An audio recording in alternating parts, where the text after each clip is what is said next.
And good morning. Welcome back to the 35th annual Portland Masters. Practice has begun for our morning squad number 7.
And our players are continuing to warm up.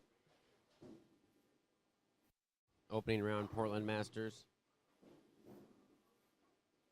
I'd like to give a shout out to some of the sponsors.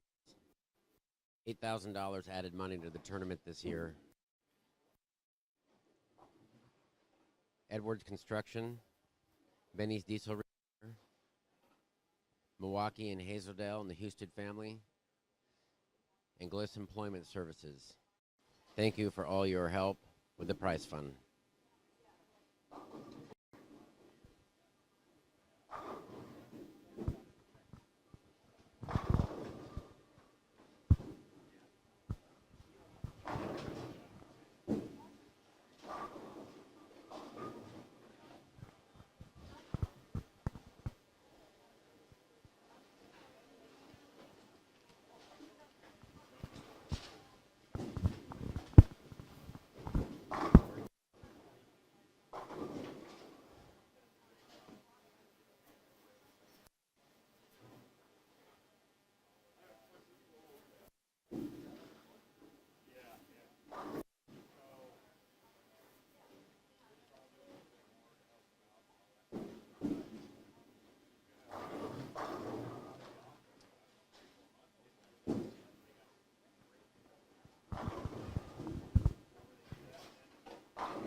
So this losers bracket contains 8 bowlers.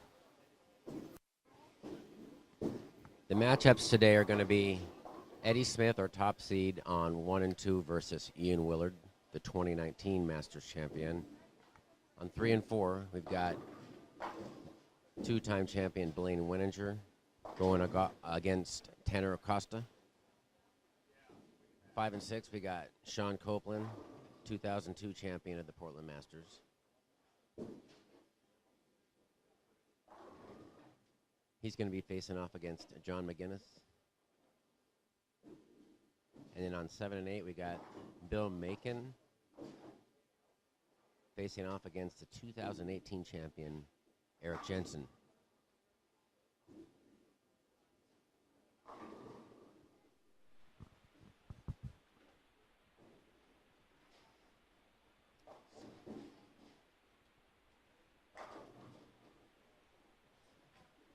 And the next round at 9:30 is going to have some of our winners bracket matches.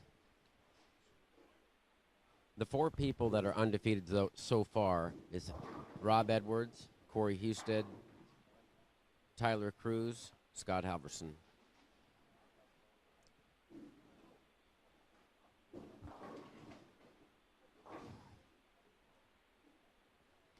So on lanes 9 and 10, Edwards will face Husted at 9:30, and Cruz will face Halverson on 11 and 12.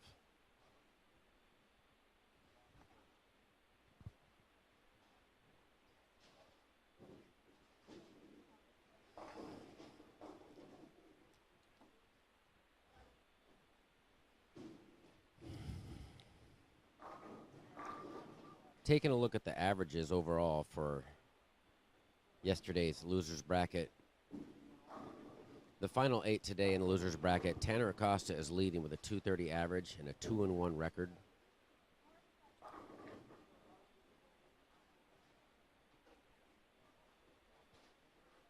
Ian Willard's averaging 225 with a 3-1 record.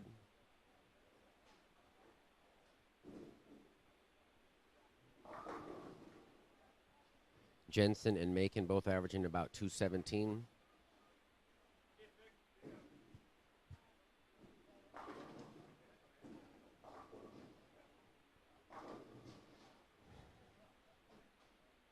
But some of the gentlemen that have had some of the more touchy pairs have averaged under 200. Sean Copeland's averaging 187, and he's still here. He's grinding it out on the really tough end pairs. Some true grind-out matches.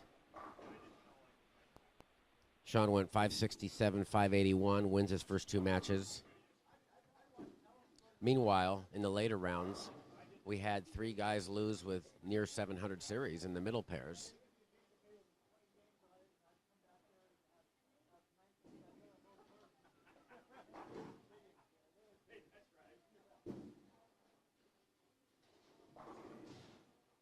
This is a 43-foot lane pattern. It's pretty close to a 2-to-1 ratio.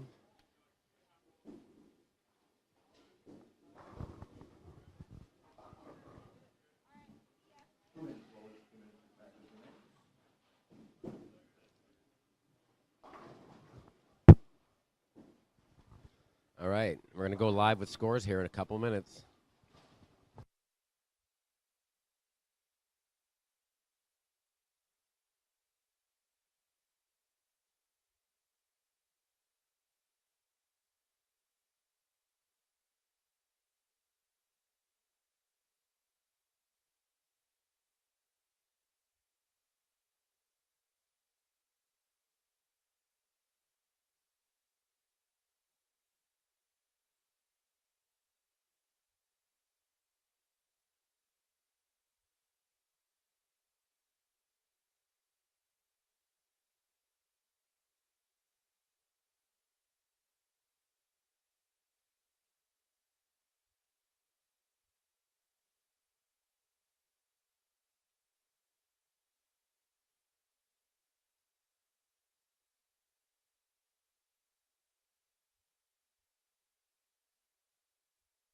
A quick recap of yesterday's sixth round matches.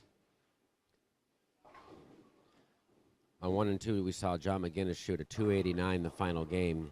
He was able to defeat Garrett Ball 686 to 576. On 3 and 4, Corey Husted had an easy time of it, shooting 683 to Sean Copeland's 539. On 5 and 6, Scott Halverson shot a 300 en route to a 743. Defeated Bill Macon with a 609. Rob Edwards shot 649.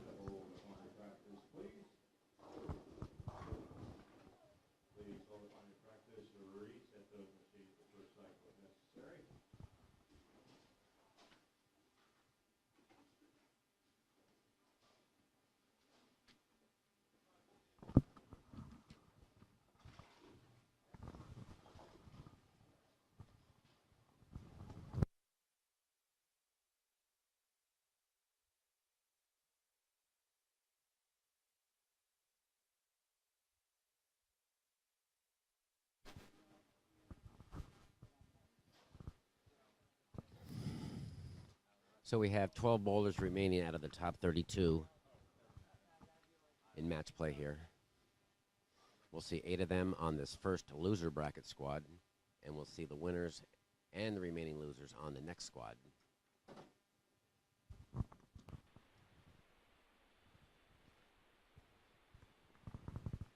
Looks like Eric Jensen's going to start us off on lane 7.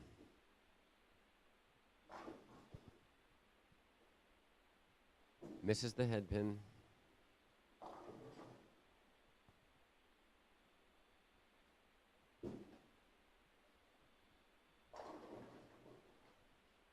McGinnis starts with a Brooklyn against Sean. Ian with a nasty 4-9 trip to start on lane 1. He's facing off against Eddie Smith, the top seed in the tournament. Eddie was plus 233 for 10 games.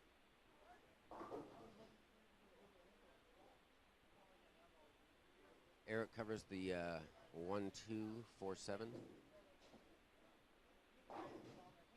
Blaine covers the 3-6-10, starts off with a spare.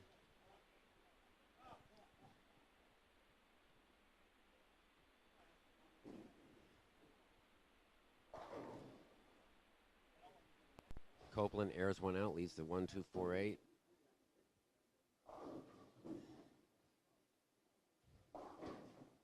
Macon starts with a 2-4-5 lead. Not too many pocket hits early here. Lane's looking tight.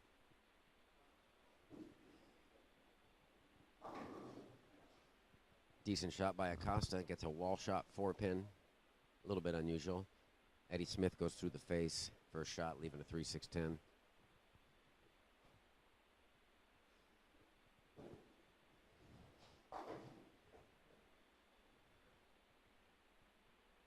Macon covers the spare.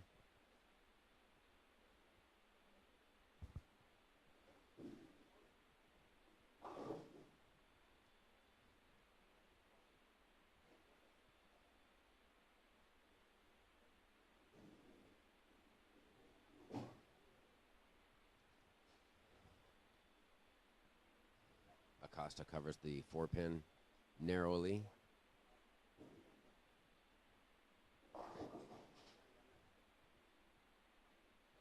Through the face, Macon leaving 6-10.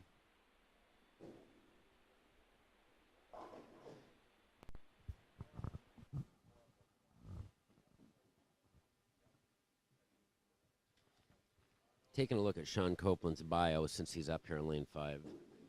Sean hails from Havre, Montana, but now he lives in the Salem area. He's got 5 PBA titles, 1 OBA title. As I mentioned earlier, 20 years ago, he won the Portland Masters in 2002. Sean has some great achievements in his career. He's got 6 Northwest Senior Tour titles, 71 300 games, 15 800 series, including an 870. Oh, and my goodness, look at that Tomahawk 710 by Sean right there. That was sick. Oh, Greek Church for Willard and Macon staying clean. Nobody has a strike yet over in the Jensen-Macon match.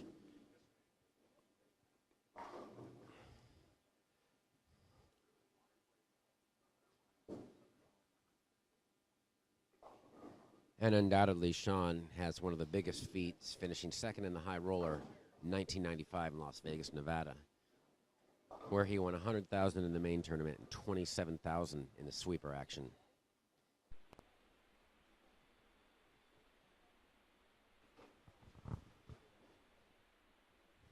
McGinnis leaving a washout. Not able to cover it. Sean's got an early lead of 12 pins, second frame.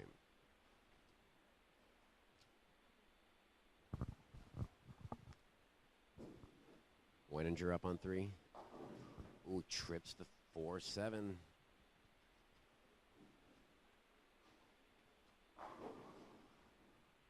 Oh, lazy 10 there for Eric. Willard comes back with a strike after the open on lane 1. McGinnis through the face with a 6-7.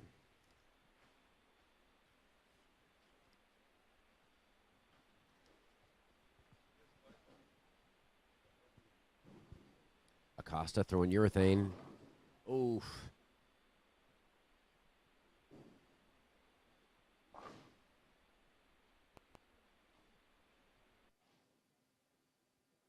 Eric covers the 10 pin. McGinnis shooting at the 6-7.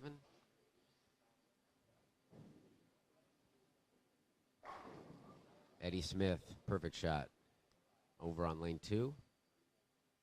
Eddie's got a 24-pin lead on Willard through 3 frames.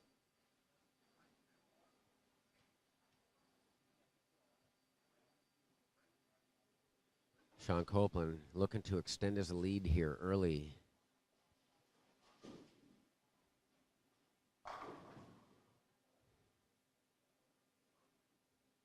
Perfect shot.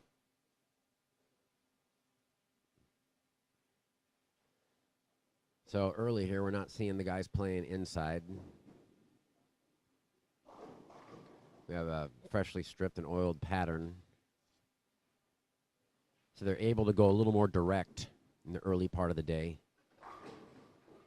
until the oil evaporates, moves down lane. We'll see some of them possibly migrate in, very likely towards the end.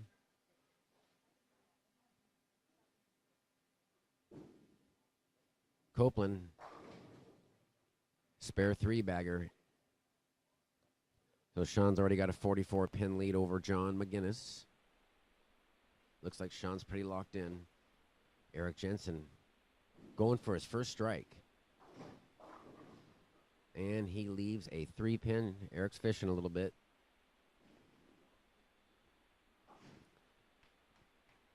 All right, Acosta covers the 10-pin, stays clean against Blaine.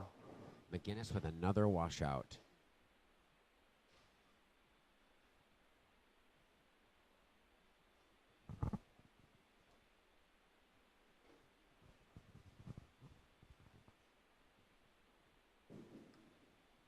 Willard also another washout for him too. So we got 2 washouts on the screen right now. John McGinnis. Oh, and he wraps the head pin around the 10. That's a bad break. Ouch. Let's see if Ian Willard can pick up his washout over on lane 2 now. Same washout that John left.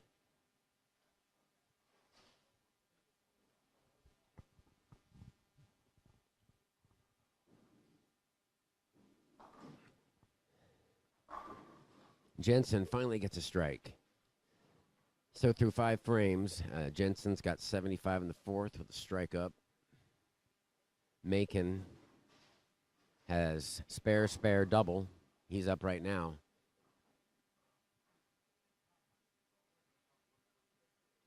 Blaine sends it a little wide, leaving a 2-pin.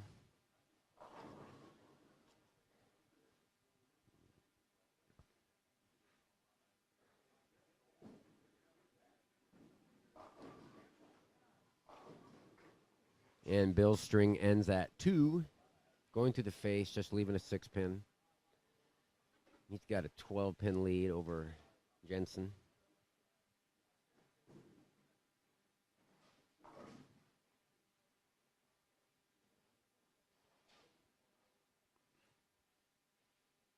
Willard leaves a 2-pin over on lane 1 after missing the washout, and he missed the 2-pin. Wow.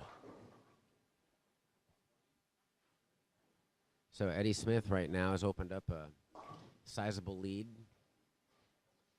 He has a 48-pin lead in the 5th frame already on Ian, so Ian's got a mountain to climb.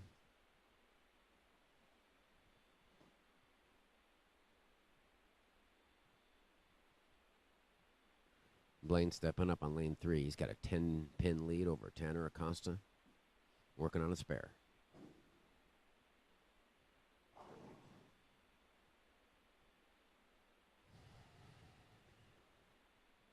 Bucket.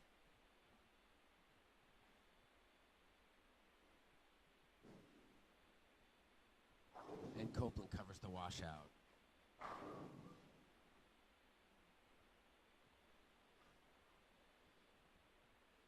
$51-pin lead for Sean Copeland through 6 frames.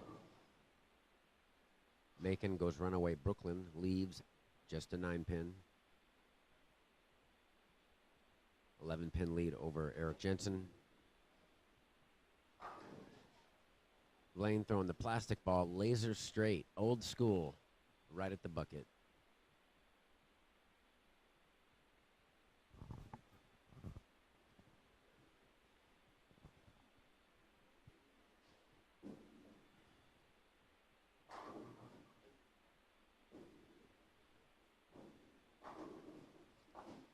Eddie Smith doubles, and that match is getting away from Ian pretty quick there.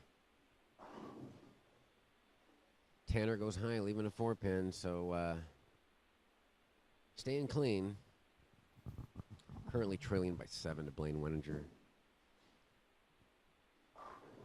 This time McGinnis does not leave a washout. He leaves a 1-2-4.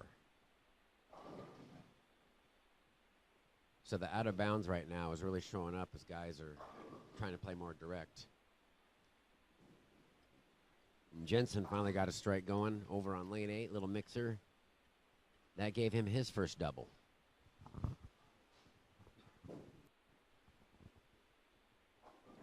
And McGinnis misses the 1-2-4.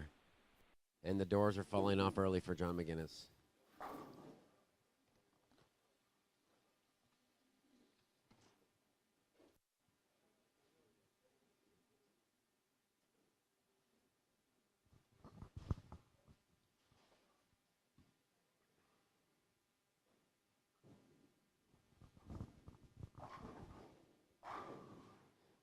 Great shot by Tanner.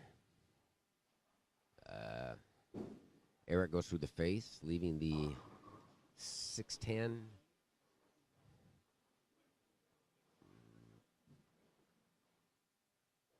McGinnis through the face.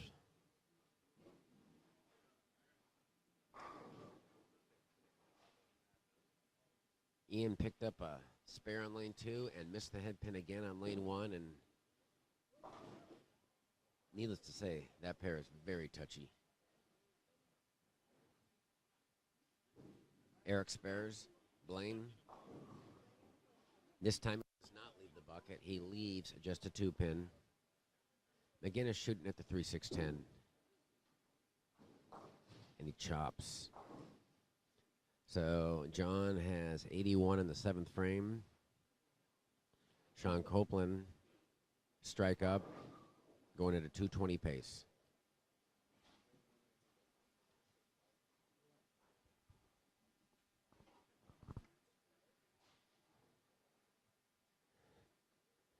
Willard chops a spare. 87 in the 7th for him. Eddie Smith, potential 269.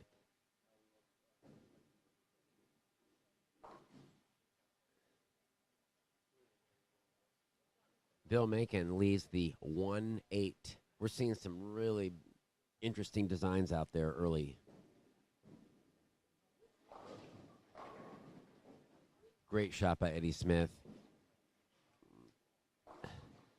So taking a look at these 8 guys, Eddie Smith is the only one truly lined up. Everybody else is struggling.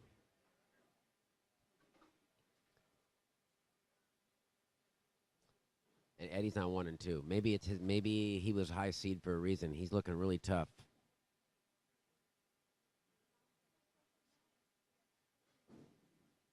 Blaine switches balls, and he just gets just enough to get a little light tickler. Tight match though. Blaine has a 6-pin advantage over Acosta, and Eddie Smith just whacking him now. Eddie Smith, 2 spares, the rest strikes on lanes 1 and 2.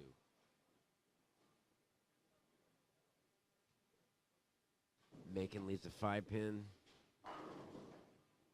Tanner gets his first double and takes the lead on Blaine.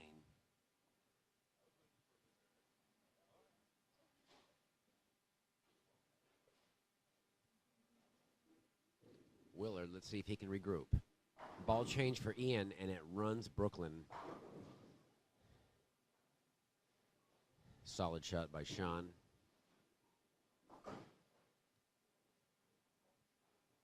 So through 8 frames, Eric and Bill Macon are deadlocked at a 2:03 clip, tied. Tanner Acosta with a beautiful wall shot.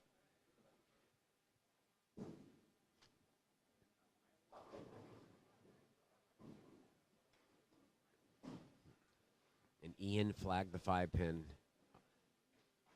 Everybody raise your hand. Free beer from Ian.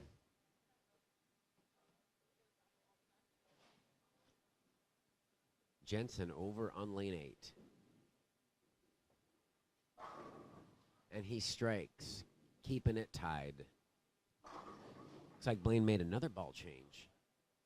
Beautiful shot over on lane 4.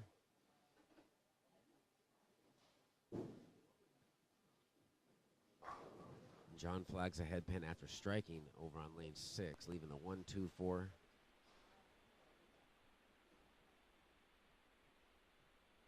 $75 pin for Sean. 75 pin advantage for Sean Copeland through 8.5 frames over John McGinnis. Ian Willard comes back, striking the 9th. 4-7 for Eric. Eric needs a spare to stay tied with Bill Macon.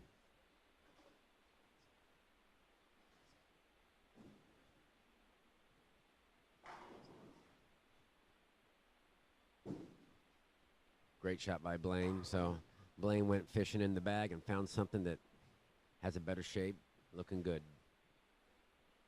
And John McGinnis picks up the spare. 101 in the 8th. And Eric has a reverse chop on the 4-7. So unfortunate there for Mr. Jensen. And Tanner Acosta right now stepping up in the 9th frame. Perfect shot. Tanner has a potential 248, and Blaine has a potential 244. 3 and 4 has had some decent scores during this tournament. Eddie Smith struck in the 9th. And Copeland strikes in the 9th. Macon goes through the face. 3-6. Oh, here comes Eddie Smith. 10th frame on the far left side of your screen. He's got a potential 269. And gets a flush Brooklyn. He's like, thank you. Tanner Acosta, 10th frame. Oh, and he gets the huge scout. And that's making his mother and father real happy. We got Terry and Mal here, all the way from Lebanon, Oregon, watching their son. They had to leave at 6 o'clock this morning. It's exciting to watch their son bowl. Copeland finishing strong, striking the 10th. Macon covers the spare in the 9th. Eddie Smith. 7 strikes in a row for Eddie Smith.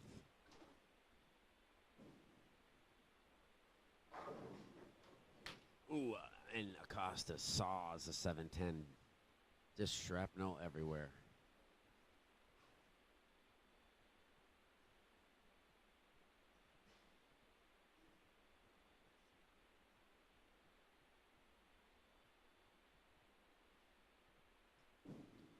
Copeland, 11th frame. Crosses over, but has a very good start. 235 for Sean. Bill Macon goes Brooklyn in the 10th, leaving a 6-pin. Eddie Smith strikes out. 269.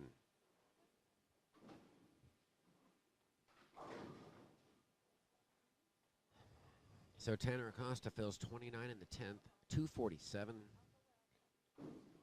Blaine stepping up now, taking a re-rack. Blaine has a potential 244 to keep that match locked tight.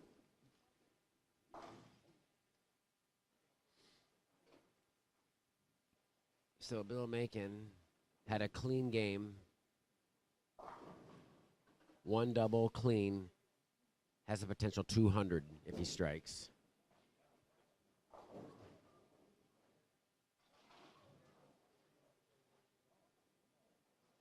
John leaves a 2-pin in the 10th. Fishing.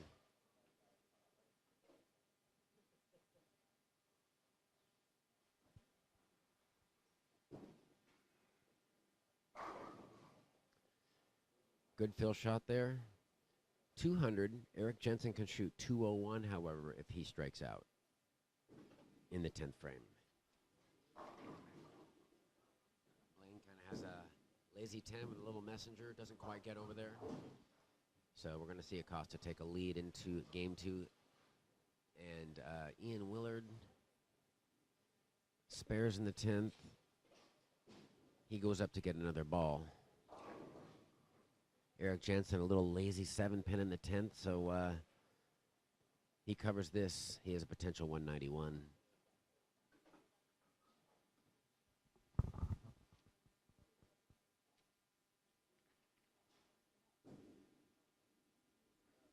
Blaine covers the 10-pin.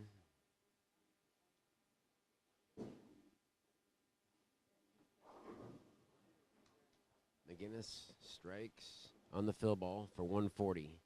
So we have Eric Jensen missing the 7-pin in the 10th.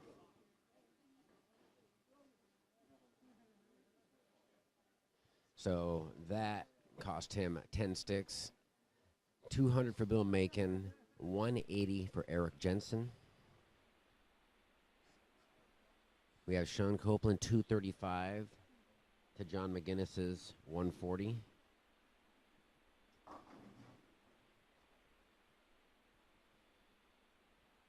We have Tanner Acosta, 247 to Blaine's 219. Blaine will trail by 28.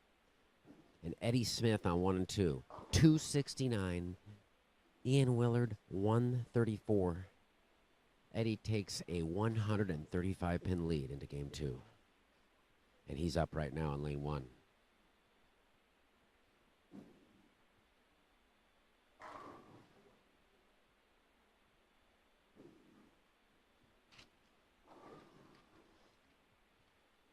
Andy 2-8-10s, but nothing to be too concerned about for Eddie. And we see Bill Macon chopping the 3-6-10 to start game 2.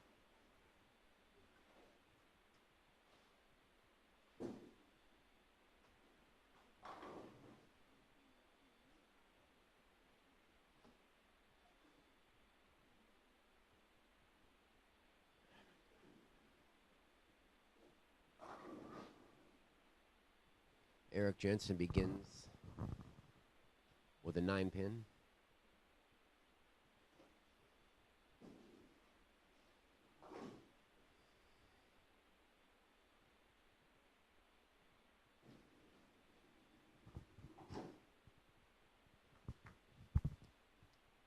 Tanner begins with a spare.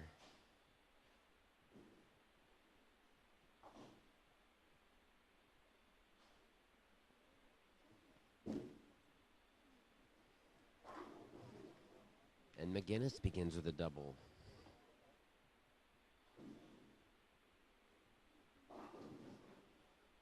Willard starts with a 3-pin.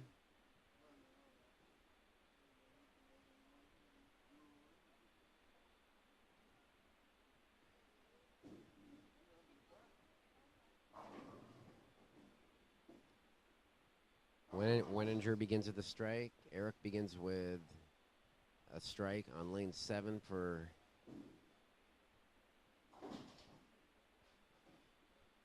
an 11-pin lead this game. Eric trails by 9 pins overall to Bill Macon.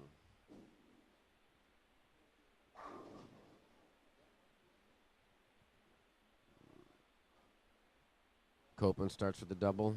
95-pin lead for Sean over McGinnis. And Macon goes through the beak and carries.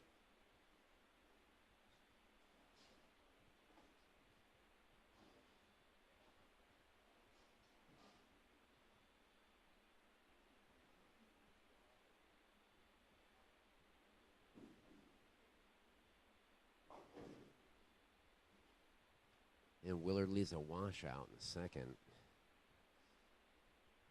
So troubles continue for Ian. He's a little confused on that pair. We've seen other people struggle on that pair.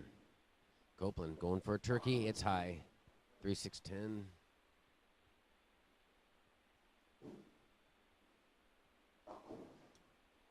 And a Greek church for Macon.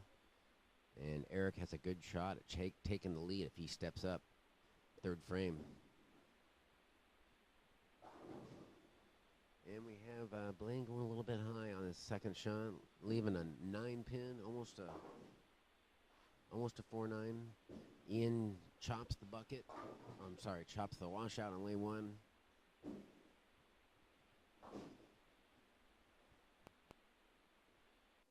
And that's going to hurt Bill's count there.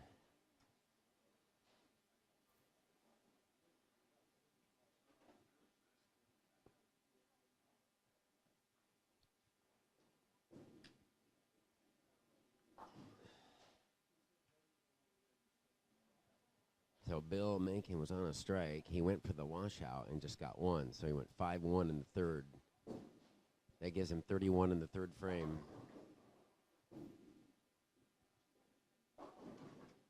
Greek church for Eddie Smith.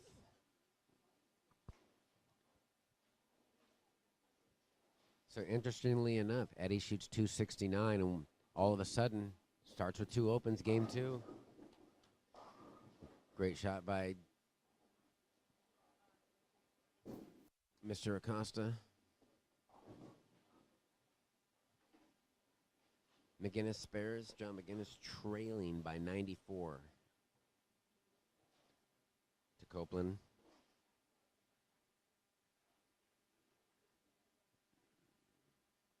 We see Eric left a baby split. Chops it.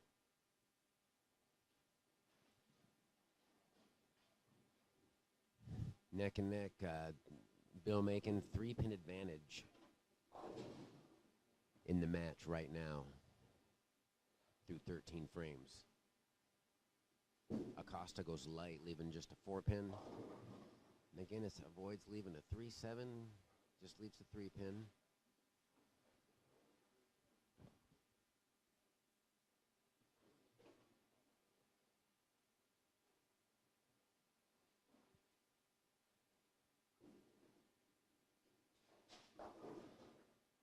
And a washout for Eric.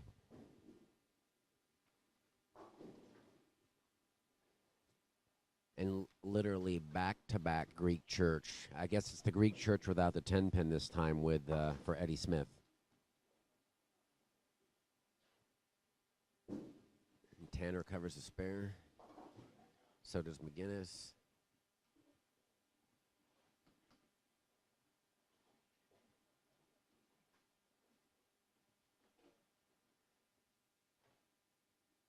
Starting to see a few spectators wander in.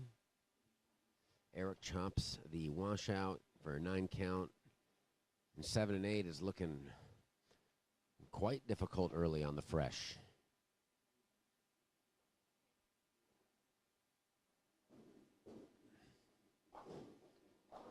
And Eddie almost picks up that split on 1. Sean leaves the 2-4-7. Wenninger, he's seen the move in a little bit there. Great reaction. Migrating in closer to fourth arrow. Eddie Smith, 25 in the third frame. Willard gets something going. You never know.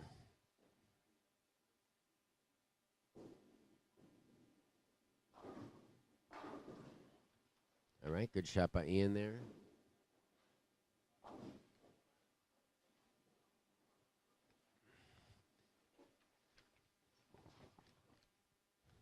Macon spares in the third. Macon holds a 16-pin lead over Eric Jensen.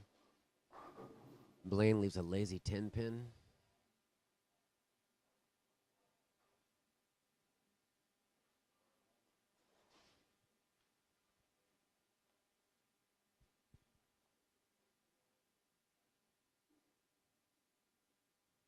Ian Willard going for his first double over on lane 1. And misses the head pin. So that pair's gotten real ugly.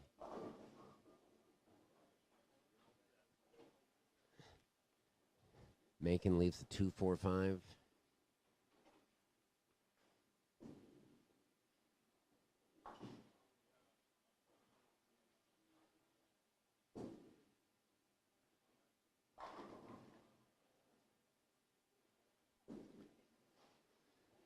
McGinnis with a 10-pin, decent shot.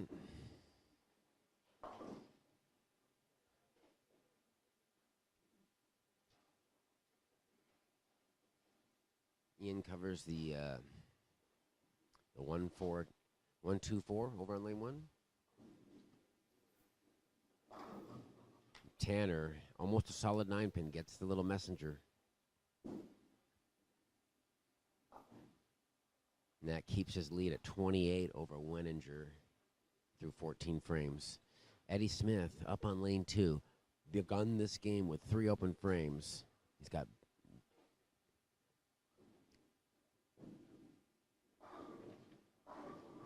goes Brooklyn, leaves a 6-pin. So whatever he had that first game, it's not there anymore. There's been some transition. Or maybe he's...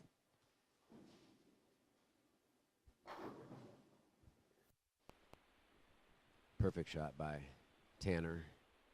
He's extended his lead to 38 pins now over Blaine. 3-6-10 for McGinnis. Eric Jensen shooting at a 4-pin. So we got some bookend ugly matches here.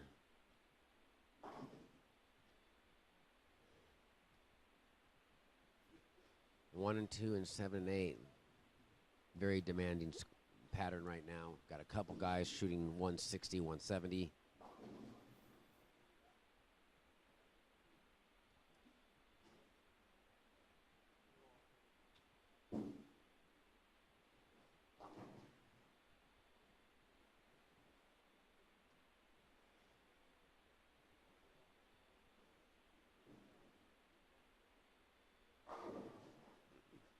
Jensen with a half 10 over there on lane 7. So right now Eric has 76 in the 5th frame. Bill Macon has 48 in the 4th of the spare up. Eddie Smith leaving a 4-pin. Just cruising along with that huge lead that he got the first game. Solid 10 for Copeland. 96-pin lead for Sean Copeland through 16 frames. Blaine covers the 2-pin. Eric covers the 10-pin.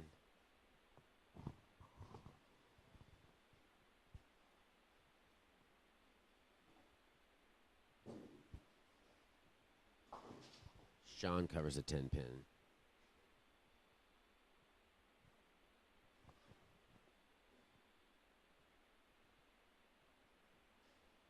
Bill Macon, can he get something going?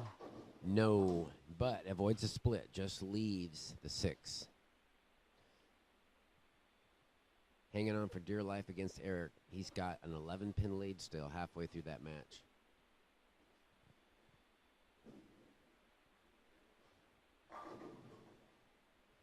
And Blaine strikes up. No doubles yet for Blaine, though. He's trailing by 39 pins at the halfway point of this match against Tanner Acosta. Solid shot by Sean Copeland. Ian Willard with a double wood. Macon covers the spare nicely.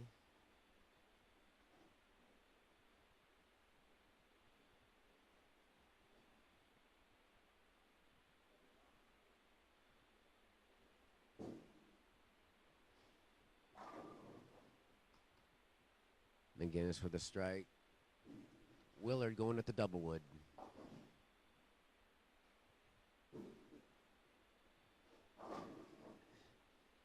Macon gets a little wall shot. His first strike of the match.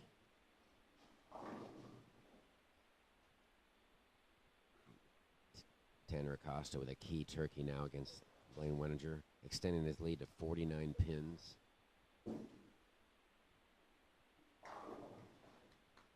Great shot by John McGinnis. We're seeing John recover nicely off that first game where he shot 140. And more troubles for Ian Willard. He trips out the 2, 8, 10, but he leaves the 8 and the 10.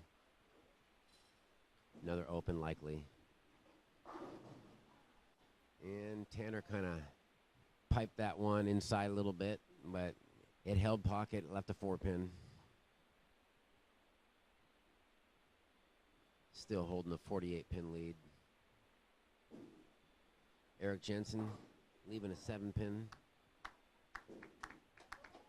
Sean Copeland, 9th frame. Ian Willard picks up the 8, is 7-9. Must have bounced it out. I missed it. There's somebody sitting in front of me. That was exciting, Ian. I'll have to go back and look at that on the tape.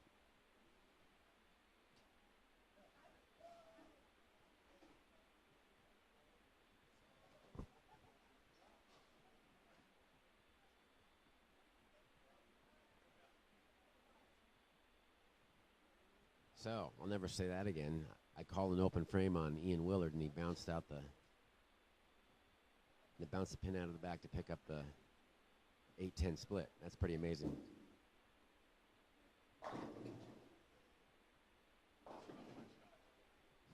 Sean strikes in the 9th frame, potential 244. Eric Jensen coming up now. 8th frame, spare up. And he dials one in.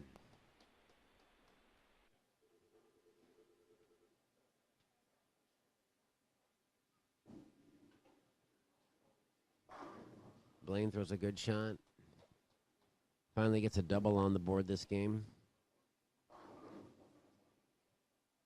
Guinness striking the 9th. So John has a potential 240, 140, showing some good patience. And Macon throws a wild shot, Brooklyn, leaving a 5-10 split. Meanwhile, Eddie Smith picks up the PBA washout. So we just had an 8-10 conversion on lane 1. And now we have a PBA washout conversion by Smith after Ian Willard. Great display of split shooting there.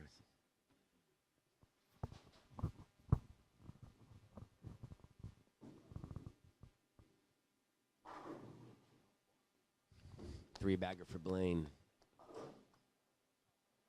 And Bill Macon misses the 5-10. And with that open, it has evened the match. It's dead even between Jensen, Macon through 18 frames. Eddie Smith, 59 in the 5th frame with a spare up. Finally gets a strike.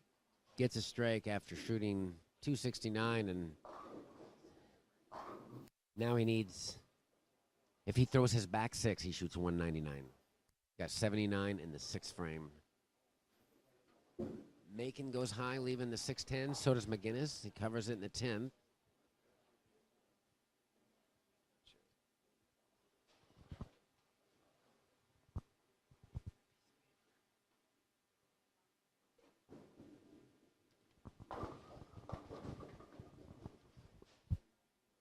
Willard missing right, leaving the 1-2. All right, Macon spared in the 9th, so Eric's going to have a good shot at taking the lead here in the 9th frame over on lane 8. Acosta gets a strike.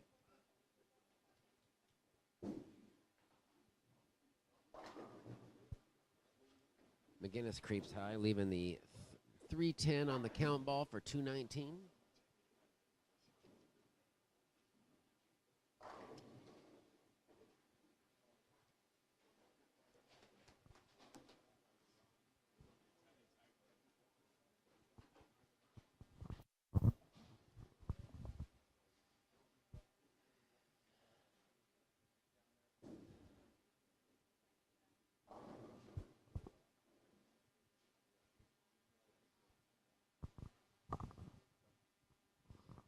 Blaine leaves a 2-pin in the 9th and ends his string at 3.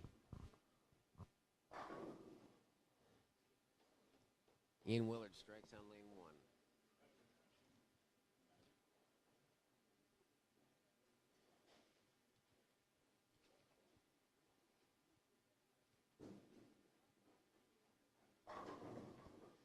And Copeland labels one in the 10th frame to extend his lead over John McGinnis.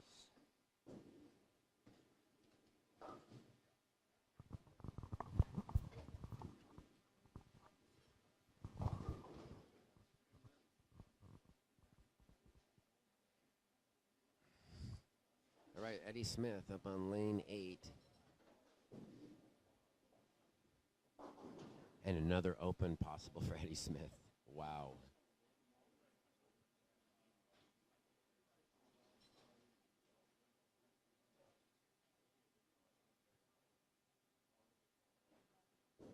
So Eddie Smith on lane 2 of this game, he's had a Greek church,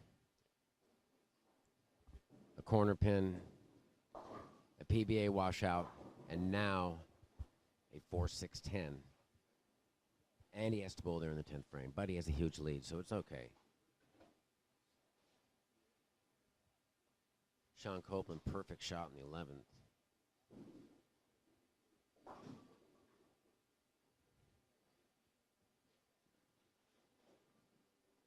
Sean Copeland with a potential 244.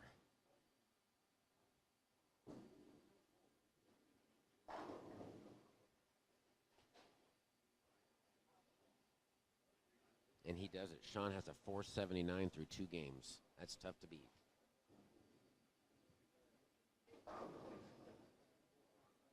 Eric Jensen strikes in the fill ball for 183.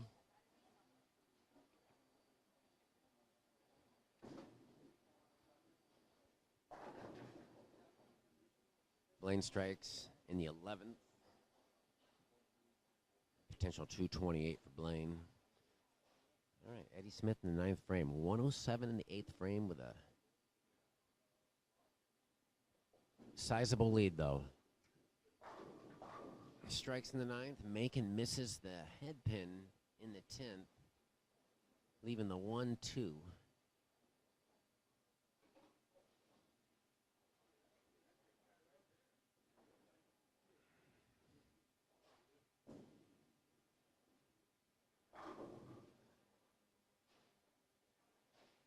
.228 for Blaine Wenninger. John begins game 3 with a 9-pin.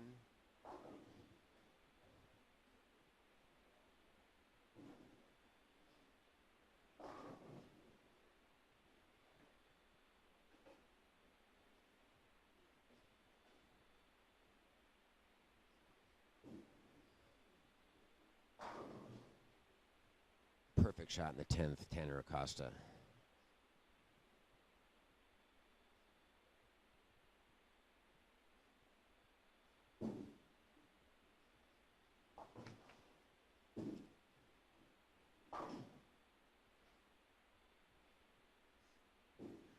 Spare for Ian Willard. Ninth frame, potential 188 for Ian. Bill Macon through the face on his count ball. Eric Jensen 183. Bill Macon 151. Eric takes the lead. 12-pin lead for Eric Jensen heading into game 2.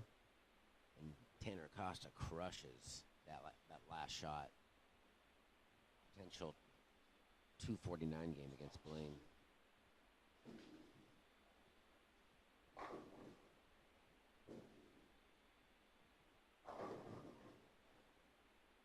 Willard misses the head pin again.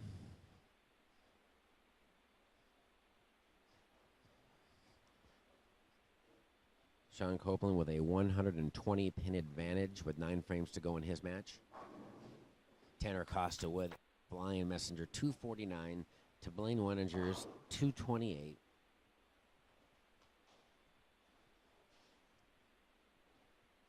.49 pin lead for Tanner Acosta heading into game 3.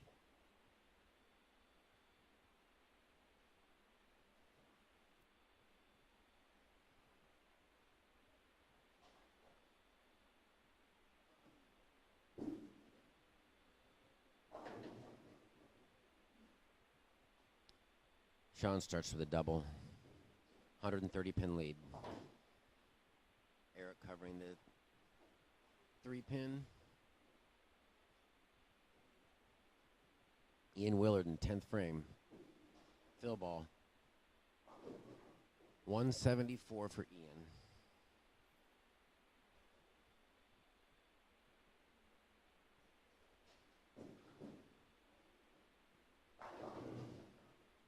Blaine switches balls and solid 10 pin.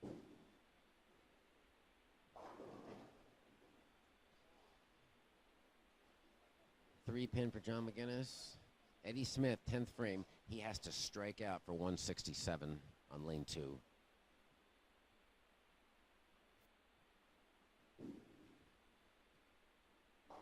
And he leaves a washout. So, we see Ian Willard shoot 134 on 1 and 2. If Eddie Smith misses this washout, he has a 135.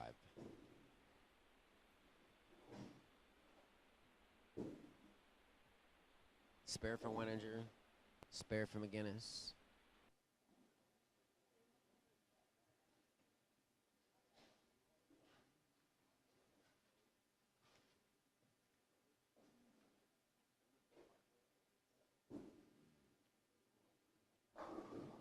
Brooklyn for Macon.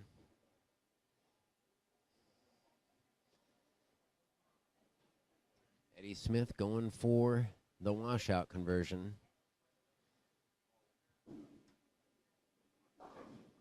Oh, and he lays the head pin in the channel. 135, 174 for Ian Willard. 135 for Eddie Smith.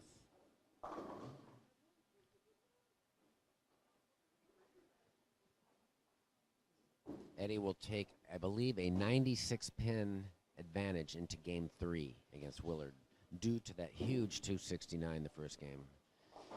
And McGinnis comes in extremely light, just leaving the 1-2.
Sean Copeland opens with a four-bagger as he cruises to victory over John McGinnis. None of these matches are particularly close. The closest one is the Weninger and Acosta match on 3 and 4. With Acosta getting an open recently, Blaine, if he spares here, will be trailing by 36.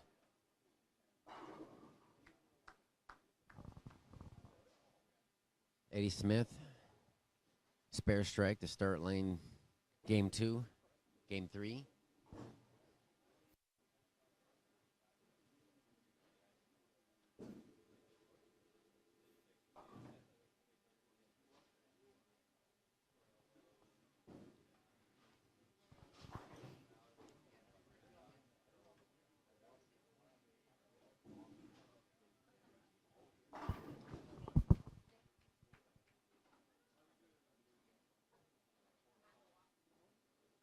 Willard starts with a double, cutting his lead or his deficit down to 86.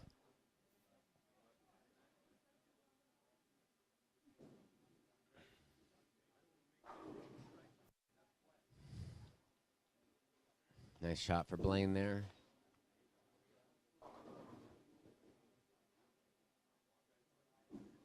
Bill Macon, lane 7. Leaving the 3-6.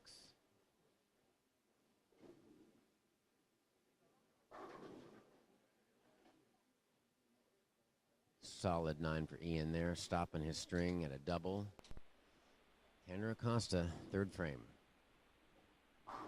Perfect shot.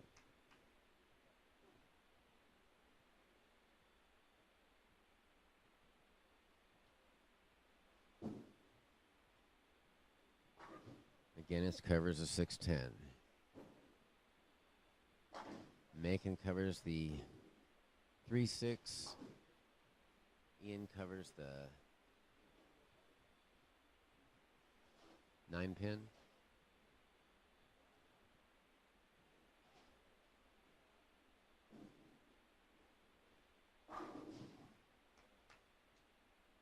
Nice double there for Tanner.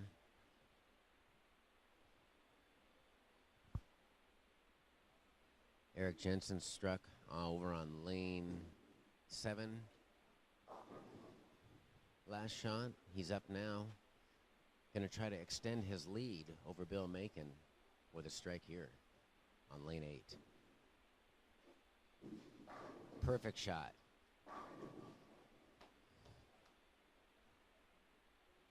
Eddie Smith strikes again.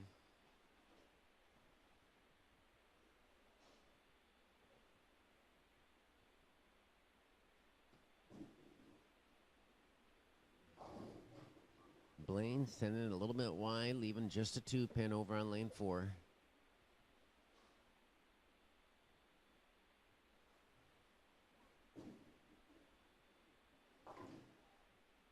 So the theme's continuing. You know, Tanner Acosta, high average in the losers bracket at 230. He's got 496 after 2 games this morning.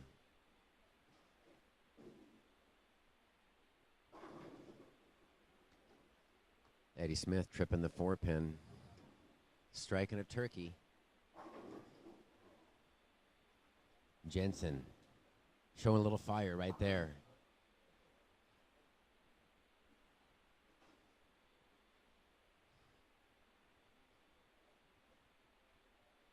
Jensen just increased his lead to 44 pins over Bill Macon with 5 frames remaining. Willard with a 310. Sean Copeland just going through the motions now against John McGinnis. Has a sizable 120 pin lead going in, and it looks like he's added another 36 to that. 32. 156 pin lead for Sean Copeland. And Blaine with an unfortunate carry there, leaving a 7-pin.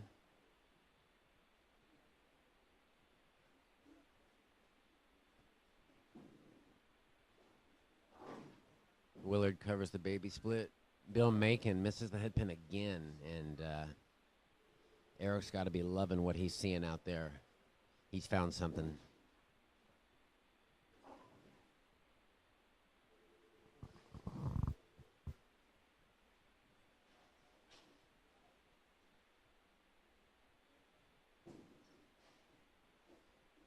Blaine covers the 7-pin.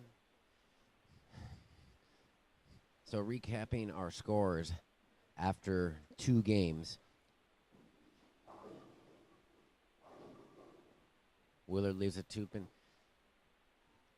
On 1 and 2, we have Eddie Smith 404 and Ian Willard 308. 96-pin lead going into game 3. Tanner Acosta on 3 and 4, 496 to Blaine Wenninger's 447. 49-pin lead going in. Copeland 479, McGinnis 359 going into the 3rd game, and Jensen Macon 363 to 351 on a grind pair. But Eric just threw a 4-bagger, and it looks like he is in position to advance.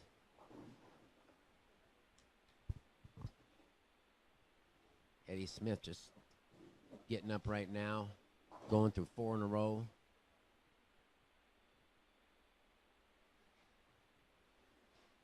And more trouble for Tanner Acosta. He opens in the 5th frame, and that match is definitely the only tight one.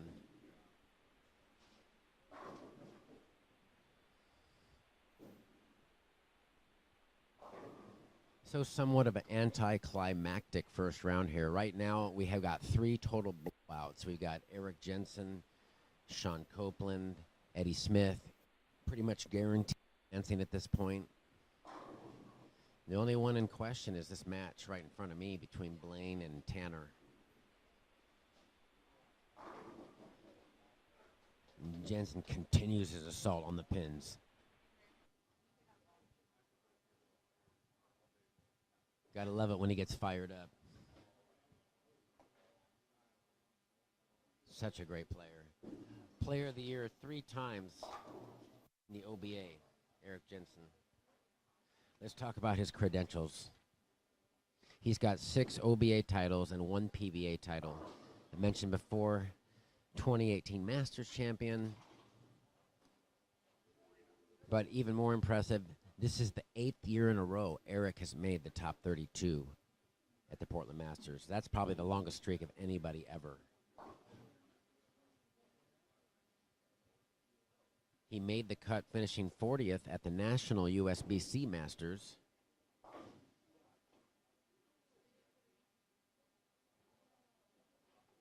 He won the PBA title with Josh Blanchard, who has taken the job that Gary Mage had as the PBA director. Great shot there for Blaine. So this match just gets super interesting in a hurry right here. This shot on lane 3 is going to be very telling for Blaine. If he's able to capture a double here, he'll almost even the match against Tanner.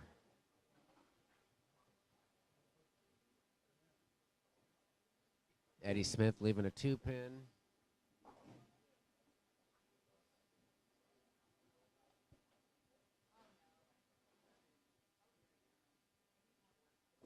Big shot for Blaine right here. Oh, and he leaves a 3-6-10. Jensen, nice little wall shot there. Potential 278.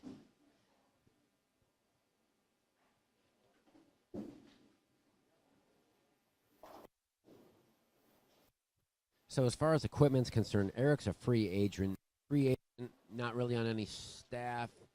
He's throwing an altered reality, a Zen, a purple hammer when he needs urethane, a damn good Verge, and the high road. Oh, and Blaine troubles chops the 3-6-10, and that could spell disaster for his match. He lets out a big sigh. And Eric strikes in the 9th. Impressive finish on what appeared to be a really tough pair. Eric just threw 7 strikes in a row like it was nothing.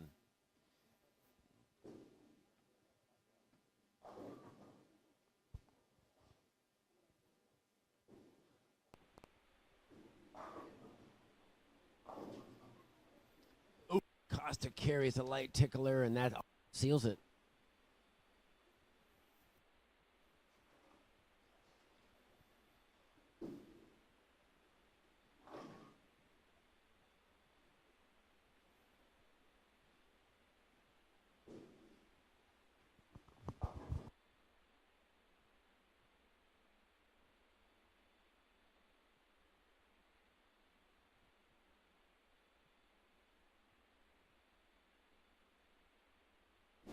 Acosta in the 8th frame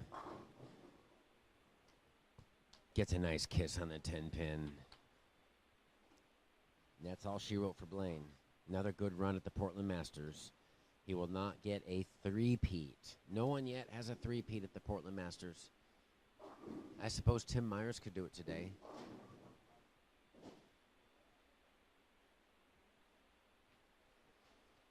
Maybe next year for Tim.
She's with a 276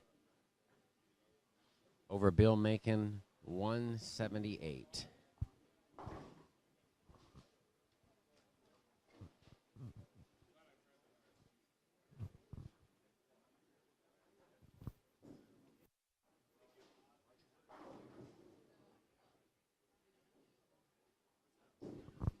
Blaine with a strike in the 9th frame,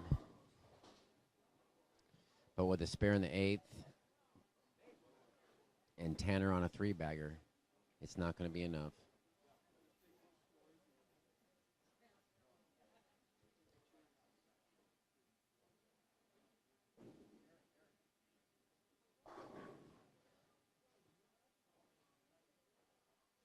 So I suppose from a fan's point of view, we had 4 blowouts today. None of these matches were close down the stretch.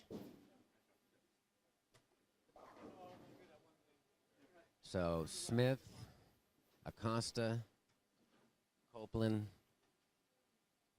and Jensen advance in the losers bracket.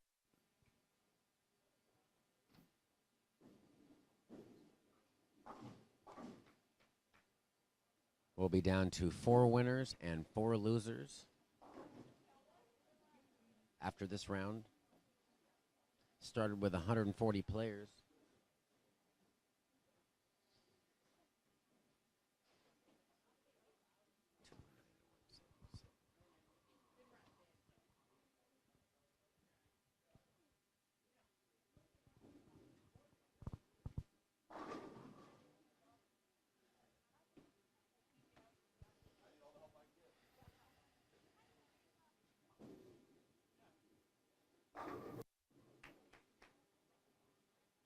Good ball, Sean.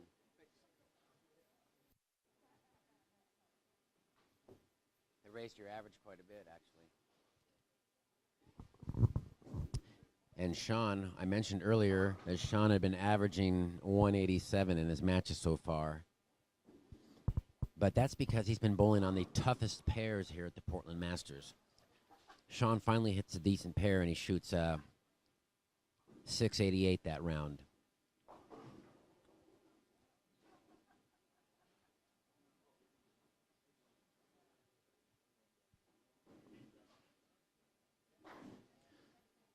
Both Blaine and Tanner finishing up their match.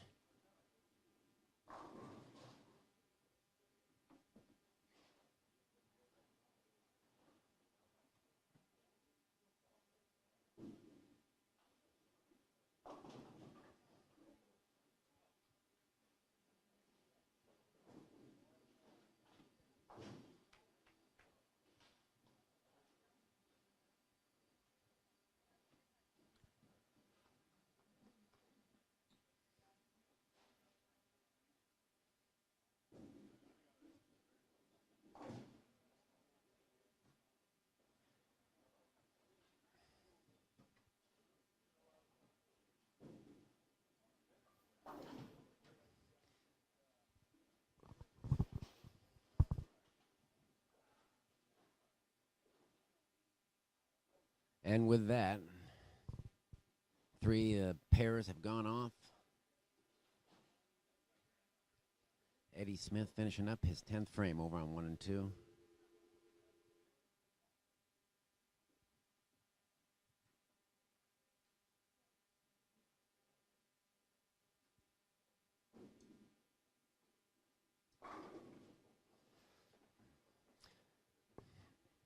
So the final scores for this round 7 of the Portland Masters. This was the losers bracket. We had Eric Jensen 639 over Bill Macon 529. Sean Copeland 688 over John McGinnis's 536. We got Tanner Acosta leading the field with a 697, defeating Blaine 640.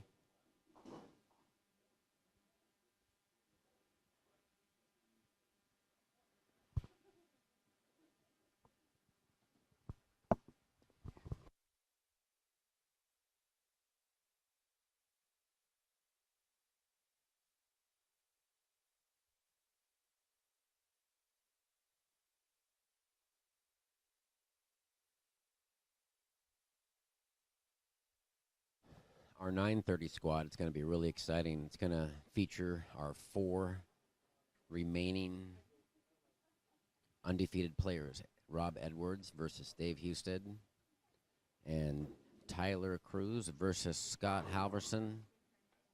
Halverson's the 2017 Masters champion.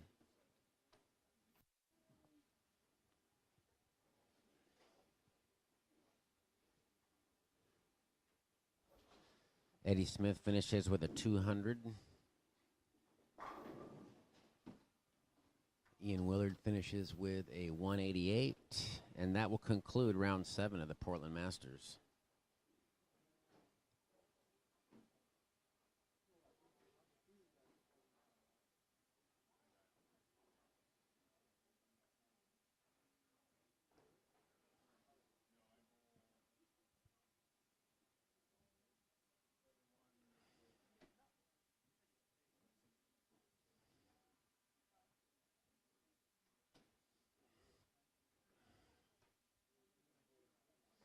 Final score on lanes 1 and 2. Eddie Smith, 604. Ian Willard, 496. We'll be back shortly. Round 8 of the Portland Masters starts at 9:30.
Don't know. Blaine Weninger finished 10th. Cash for $470. Blaine's going golfing now. Gonna enjoy some of that cool, cloudy weather. Mike has arrived, Mike Miller. That first set was a blowout. None of the matches were particularly close. 3 of the matches were decided by more than 100 pins. Check out 1 and 2 again.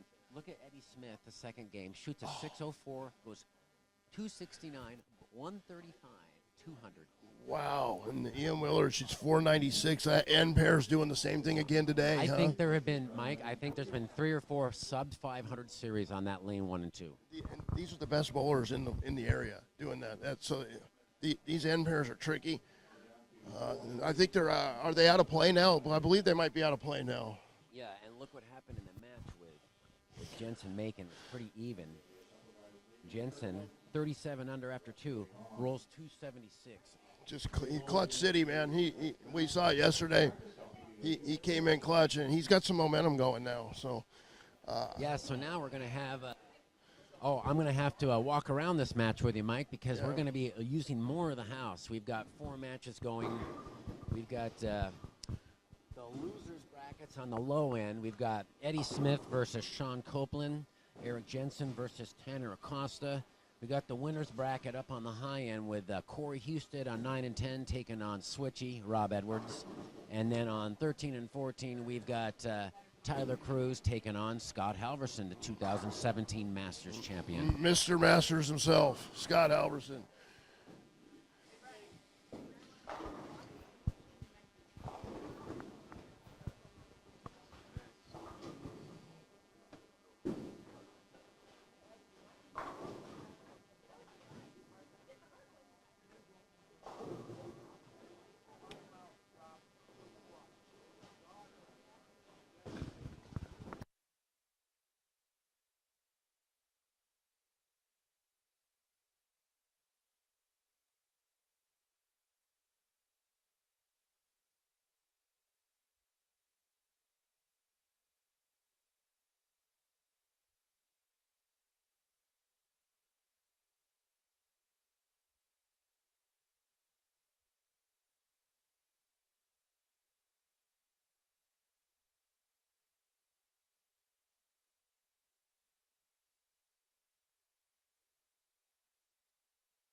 About to begin.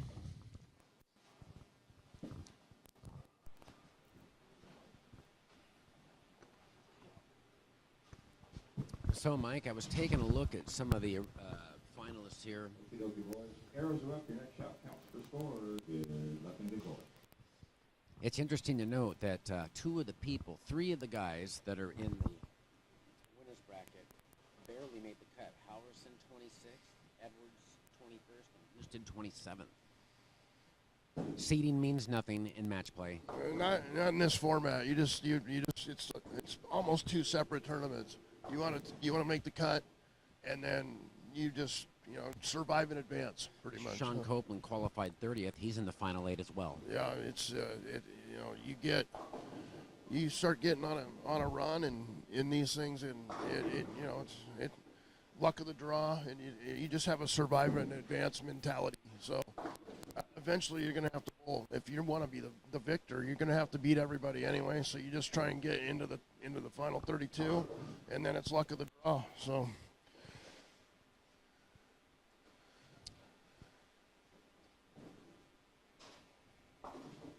Owen Jensen trips the 6 out of the channel, catches the 7-pin on the backside. Wow. Huge break. You missed it, Mike, so Willard bounced the 8-10 out earlier and made it up. Yeah, Third nice. game, he was already out of the match, but it was cool. Second one of the tournament we've seen. Halverson leaving a 9-pin, creeping a little high to start the match. Corey starting with a strike. Yeah, I 9 and remember. 10. Rob gassed the first one of these little ants. He washed out. So we got to watch this match. If this match is close, this could be the loudest match for sure on the floor. And Tanner starts off strong against Eric. Like we talked about it yesterday. Tanner has that good pedigree. He's gonna be well schooled in what to expect in this situation here. I ran some numbers on the averages. He averaged 230.7 yesterday, and this morning he was a 697 who led the squad. Right. Yeah, he's. I knew he had some big numbers yesterday. 230. That's huge. That's big, and surprising that he got put in the losers bracket with that kind of. He shot 676 against Tyler Cruz, but Tyler shot 689, and we're seeing him bowl right now against Halverson. And a 7-10 for Rob. Not the start he wanted, but he'll bounce back. He's been in this situation a lot of times, so half 10 for Sean there. Yeah, it looks like Sean started with an open. Yeah. No. Eddie Smith began with a double. Sean Copeland with 8 count in the first, shooting at a 10-pin.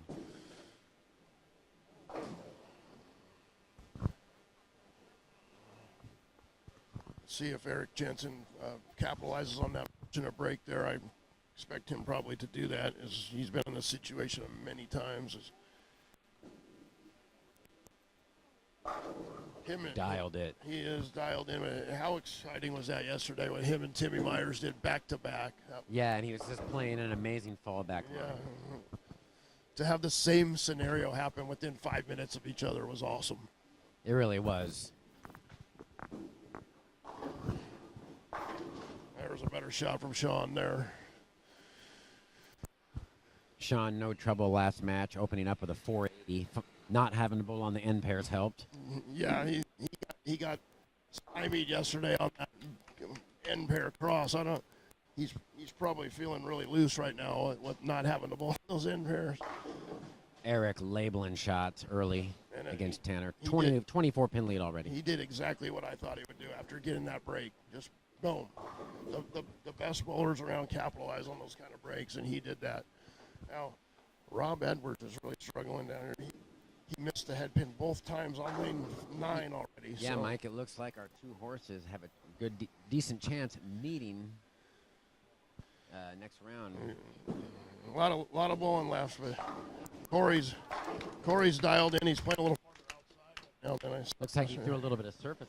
You think that's a factory shot, factory grit Uh, surface. it could be. Maybe he might have taken it up. That's a new Nova ball. I've seen it a lot this weekend.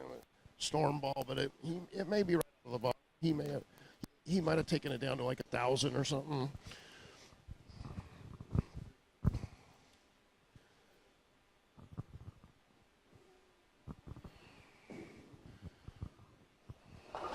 Oh, Eddie Smith with the 9 on the 3-bagger. Good start though, Yeah, Eddie. yeah.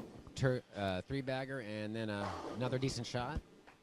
I found out yesterday he's 29 years old. I thought he was younger than that. I've seen his name the last decade or so in the regionals. He's been bowling for a while. And Corey, 4-bagger. 4-bagger, and if he gets this crowd going behind him, he's going to have to.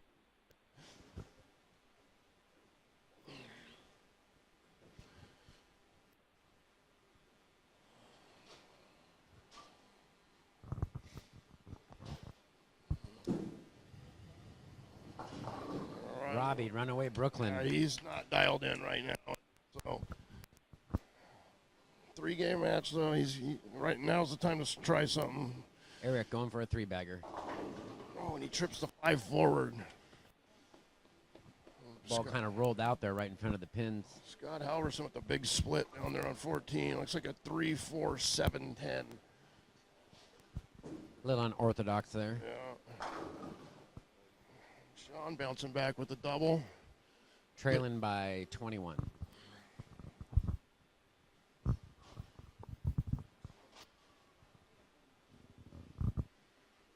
And now, veteran move here by Robbie Edwards. He's changing the tape, slowing down. You know, he's got the momentum's all on Corey's side. He's trying to find something here. So smart play. Eric didn't like that one, but he only left the 4-pin. Oh, and the backdoor strike by Rob backdoor Edwards. strike. He hasn't hit the head pin yet on that. Wow. That's 3. He got a strike on that one, but he's flagged the head pin 3 times in a row on that lane. You know what? When they were warming up on the fresh early, there was a lot of washouts, Yeah. Mike. The out of bounds is very, just like right Just there. like Copeland just Copeland did, yeah. leading the 1, 2, 5, 9. Out of bounds is very defined when they're fresh, that's for sure. All right, Eric. Looks like covers. Halverson made that scoop spare. I think we missed Wow. it. Let me see. He did. He converted that, yes. Man. That man is focused. Oh, Corey. See, he was unfazed by the slowdown of Rob. That was a great shot. That was a great shot. I didn't expect him to be, but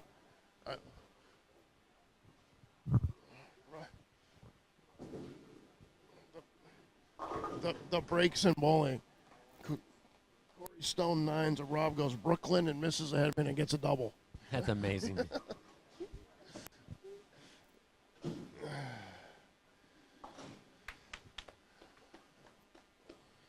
So early on down there, looks pretty close between Tyler Cruz and Scott Halverson.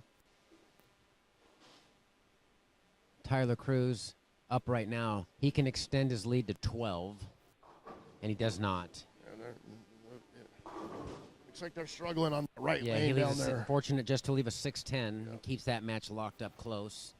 Meanwhile, over on lane 4, Eddie Smith leaving a 4-pin. Oh. A great shot there by Tana Acosta, trailing by 14 to Eric Jensen. Corey not able to trip the 2 forward, makeable spare though. Fortunate scoop in there. I've seen a lot of 2-10, 2-4-10 combos this weekend.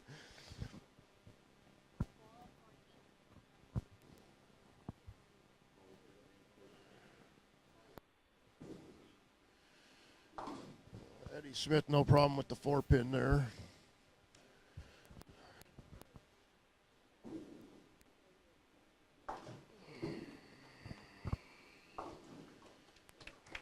Now let's see if Rob Edwards can capitalize on those 2 breaks here. Get himself back in this match in his first game here.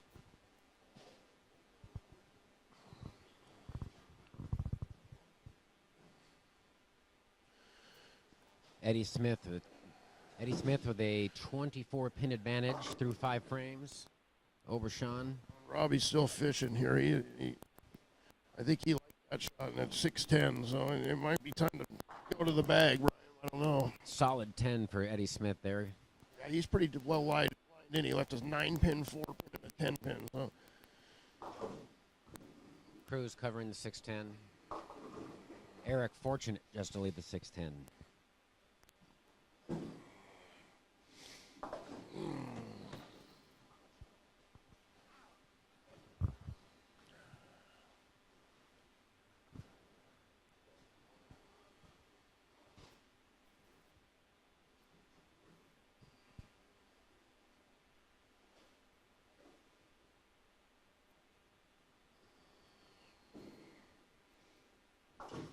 No problem for Eddie on the 10-pin. He's looking solid down there right now. Blowing a really solid first game.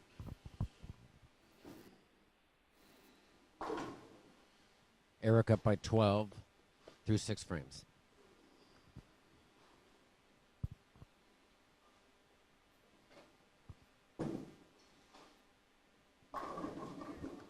There was a better shot from Robbie there. He got that one down the lane there. So Still waiting to see our first double down on 13 and 14. Tyler Cruz looks like he carried that light hit. he did. It looks like both players are struggling with that right lane down there. So maybe the key to that match. All right, Eric, after going high, covering the 610. Much better. Yeah, he liked that shot. You could tell.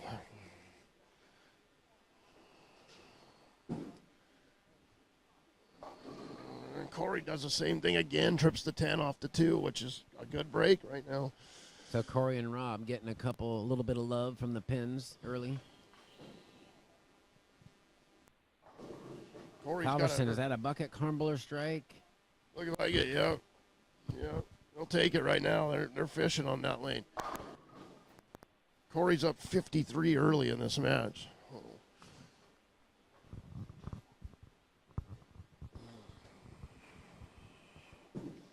That's trouble.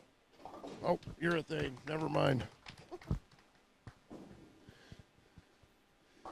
Oh, Kopi tripping the 4. He'll take that. He's trying to claw his way back in there. What a solid group of finalists we have left, though, huh? It's pretty. Yeah, we got 2 previous champions. 3 previous champions.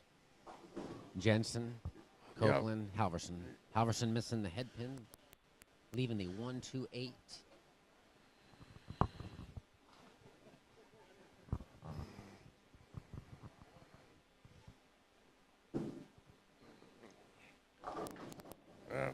Better nice shot. Nice wall shot for Corey. Yeah, he liked that one a lot better than the.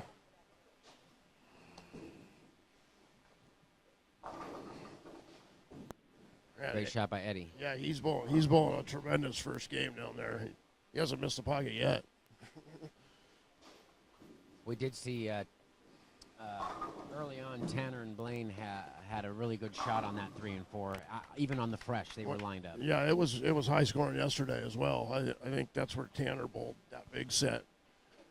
Great shot there by Rob Edwards for a double. So I think maybe Rob found something there. So let's look to see if that pays dividends in the end here. Tyler Cruz going Brooklyn. Yeah, they're baffled by lane 14 right now. They have got one strike, and it was a swisher bucket crumbler. 9 pin for Tyler Cruz.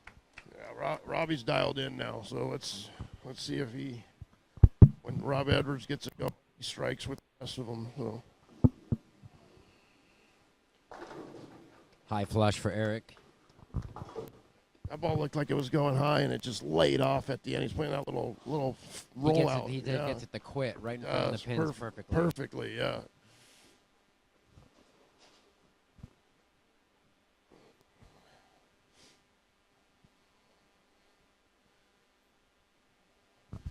This is a big shot here for Corey to keep the more pressure on because Rob's getting it going a little bit. And fortunate again, just a 2-pin routine spare, Mike. I think he liked that shot too. I think he's puzzled why that one didn't get to the pocket. Good shot by Tyler Cruz down there on that left lane. the key. Looks like the key to that match is whoever figures out that right lane down there. Still, neither Scott nor Tyler have opened yet. Yeah. And but neither one has a double. Sean Coleman just scouted the 9 on 4 with a great shot. Potential 244 for Sean. Tanner missing inside on that one in the 10th frame. Scott high again on the lane 14 for a 3-6. It's funny, we saw that yesterday on 15 and 16, not 13 and 14. So Kopi stepping up in the 9th right now. On your far left.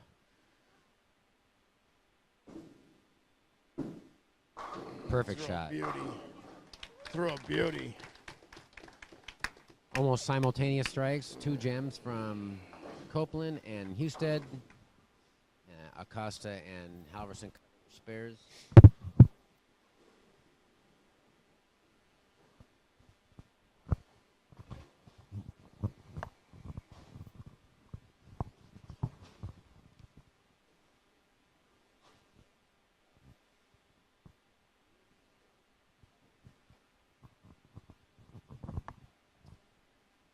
Corey, potential 237 this game.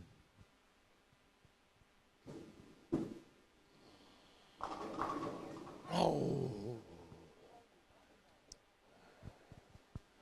Yeah, Switching 7-pin, good shot. for both players, Eddie Smith is the same thing. He has bowled a phenomenal game, and he's lost his key. And Acosta goes to the beak. Both shots in the 10th, leaving just a 3-pin both times. 223 for Tanner Acosta. Eric can shoot 257. 227 for Corey Husted.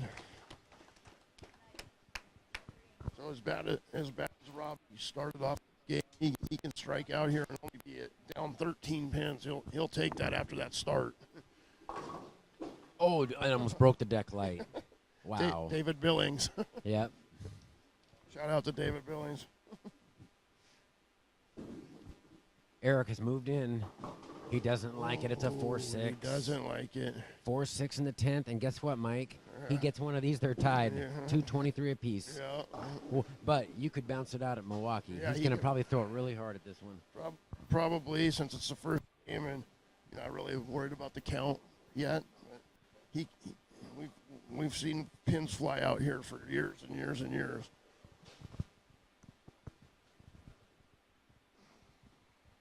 Tyler Cruz, see if he can get the first double. He does it. He does it, and he capitalizes Scott first open of the game down there. So. Good shot in the 10th. Eddie to stay close, potential 226. Has not missed the pocket the whole game. Eric finishes with a 223. I mean, my math isn't very good, but I think they're even. Solid games by both competitors. They both had some trouble in the 10th frame, however. Yeah, with not as many games going on today. Tyler Cruz, 9th frame. And he gets a light messer again. And we see no emotion from him whatsoever, Mike. He knows how to control him. He's a cool cat. Yeah, he is, yeah. See, the players might be going through a little transition now, with now this early in the first match with one match on the... Oh, and Tanner's lost that left lane. 3 shots in a row have drifted high on him. Yeah, I have a feeling a transition starting on this. Maybe we'll see Eric migrate in even more. I would expect to see that. Halverson with a ball change, but not to be, leaving a 2-5. Where Corey has gone the other way. He's moved farther out than most players are playing, so... I saw him play that strategy at Kellogg, too, throwing a ball with lots of surface up the outside while others were playing in the middle. Yeah.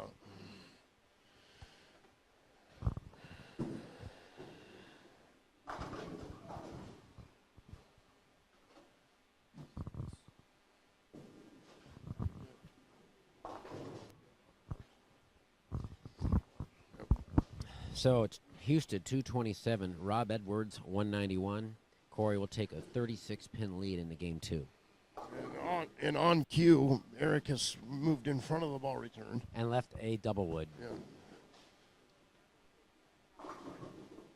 And on the other hand, Scott Halverson just moved way farther right with the shiny ball. Still fishing down there. Sean Copeland coming up in the 10th frame.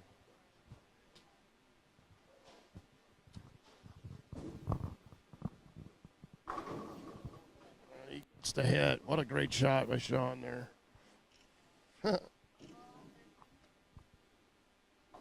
Oh.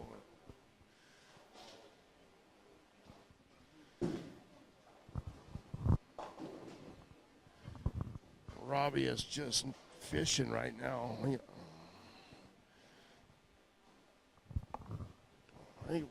Big four for Robbie.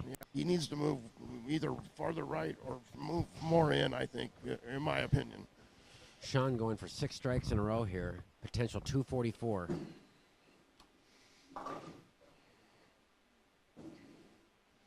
That's out the window. He's in a 1-2-4-8, so we have a potential 230 for Sean. Single digit lead. Halverson in the 10th. And Eric's moved way in and gets the nice wall shot.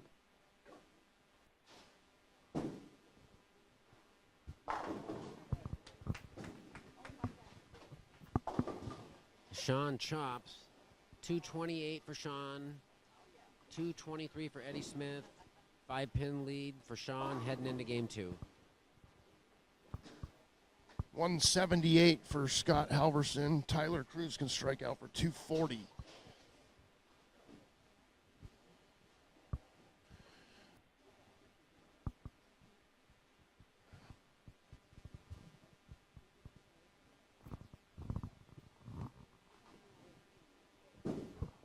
Acosta, 2nd frame. Perfect shot. Corey goes crossover and gets the break. And Tyler Cruz is lined up down there now. Very consistent scores, Mike. We have 3 223s across 2 pairs. Wow, and a 228, so, and a 227. So, The best player is able to average 225 on this condition. that's saying something. So now we're going to see now the transition has begun. We're going to see who makes the move and is ahead of it the earliest is going to benefit the most. Look, and a horrible break there for Tyler Cruz. But no motion change, which is great. I like to see that in a young player. So just walk back, grab his ball, and going to make the spare. So 229 to 178. Tyler Cruz going to take a 51-pin lead into game 2. Looks like he's going to make a ball change to see if he gets some on the spare here. Smart veteran move by a young player there, seeing if he sees something. Just what he does. 228. I hadn't written the 9 yet on the paper. 228, 178, 50-pin advantage for Tyler Cruz. He wasn't trying to make spare, folks. He was searching. He feels like what he has is going to go away shortly. Yeah. Corey covers a spare.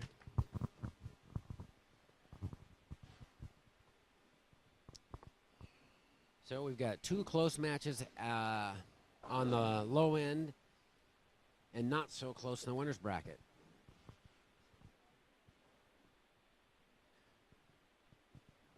A lot of bowling left though. So. Double for Eric. Oh, Robbie trips the 4. Robbie trips the 4 to catch a double, which is big.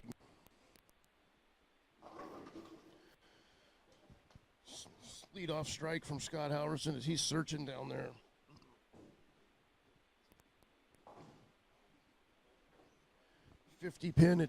He's down 50 pins to Tyler Cruz. Corey Husted with the 36-pin advantage. Robbie, and he flagged it outside again. That's the first time he's missed a head pin on that left lane. He's got to calm down. Gather his thoughts. There's a lot of bowling left for Rob Edwards, so. Tyler Cruz is dialed in on 13 and 14. Scott Halverson's going to have his work cut out for him to claw his way back into this match. No trouble on the spare for Rob.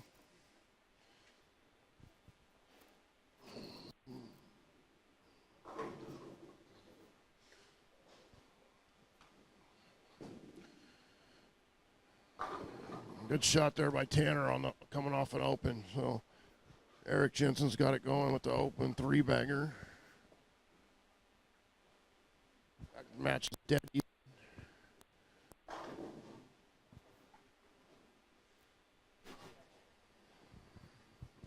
Eddie Smith bowled a great first game, didn't miss the pocket. That's what I got a little carry the first game. He has not missed the pocket yet in 11 frames. Looks like a change of balls. That's a different ball there. And the Greek Church. Scott Halverson with a lazy 10-pin down there, still fighting it. Yeah, and Tyler's lined in, so But if I'm not mistaken, the year he won, he came out of the losers bracket. Isn't that correct? what's that? Scott Halverson. He's still The year he won. The year he won. He won out. Yeah, he did. That's right, against Hugh. He beat Hugh twice with the dramatic pocket 7-10 for Hugh in the 10th. We were in the front row for That was incredible. God had to feel for Hugh, but Scott came. Whoa! Look at that on the Greek Church. Someone threw that. It looks like someone threw that pin intentionally in there. Clear pole there. Shout out to Jim for 900 He himself. would never do that. No, I give Embezzlement. I give him a hard time. The only way you can shoot 900 is with the clear pole. Tell him, but he's my good buddy. I like James. He still doesn't have as many 900s as Robert Mushtair. No. Pre-bowl 900s, right? Pre-bowl 900. Yeah. Nobody else in the house. No, not even a desk person. Eddie going high, but just leaving a 6-pin. We're 5 frames into the second game, and Bob is not lined in, and he hasn't switched balls at all. He's sticking with the ball that brought him there. For me, it would be time to switch balls and start seeing if I could figure something else out. So Tyler Cruz is lined in. And Rob chops the 3-6, and it's starting to look like a Tyler Cruz and Corey Houston matchup for the top seed, Mike. Yeah, Corey's gonna a lot of bowling left. We don't know, but Corey's gonna have the crowd behind him. It's gonna and here on cue, Rob ball. I would have done this 4 frames ago myself. This is he's still got a lot of bowling left. He's still in the winners bracket, so and that's a good ball change by Rob there.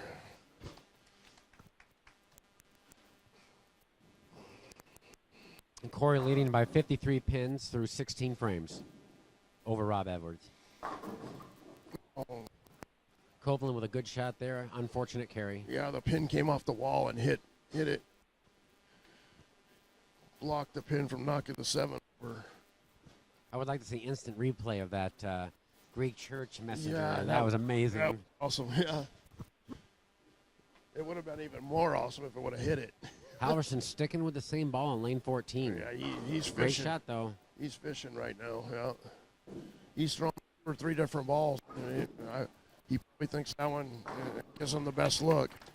Great shot for Corey. Corey going at a Dutch 200 pace.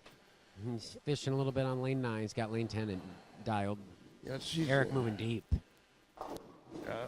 Great shot. Yeah, like I said, I think the lanes are going through some transition now, so you could see players are losing one lane or both lanes, so that Eric's moved way farther Eric's got in. a 19-pin advantage now. Scott finally gets his first double. Well, that's a 3-bagger. His first 3-bagger for Scott. Tyler Cruz is dialed in. Copeland coming up light, just leaving a 4-7. Corey extending his lead. Corey with a 63-pin advantage now. Our youngster, Tanner Acosta, has to step off as he'll learn when Corey steps up in this format. You better take your time because it's going to get loud in here. Yeah.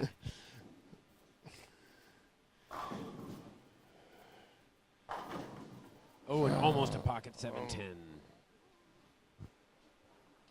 Yeah, Tanner's, and that was good ball change by Robbie, but just too late. I expected that to start this game off, and Trims the lead back to 53. Still a lot of game left. Game and a half left.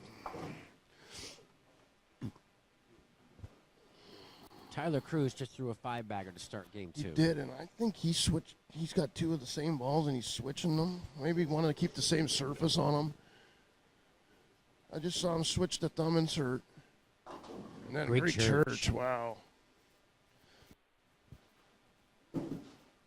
Robbie, Yeah, that's a little fast. That's the 5th or 6th time he's missed the head pin on lane 9. Eddie Smith, 3-6-10. Lane 9 get Robbie fits right now.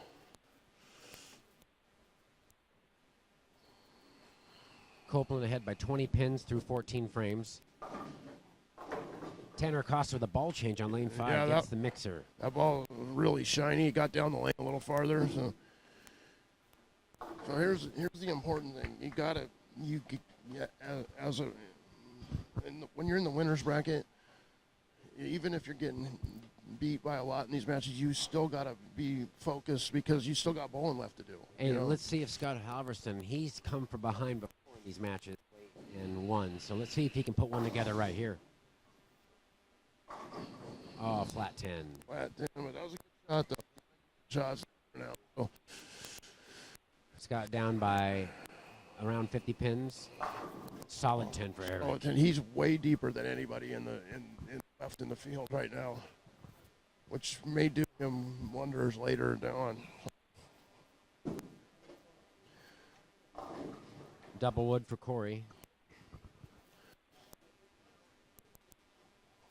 Corey's not getting any scoreboard pressure, so he's just keeping it in front of him, just doing what he's got to do.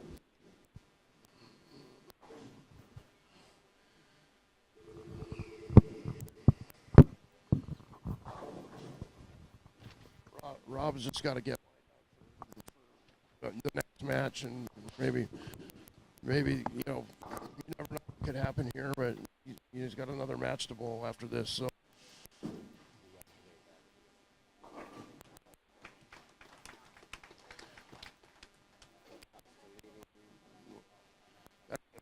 That's impressive. 230.3 Tanner Acosta average yesterday. 697 to begin today, but he's having some trouble right now over here. 5 and 6. Halverson comes back with a strike. He's lined in down there now, so let's see.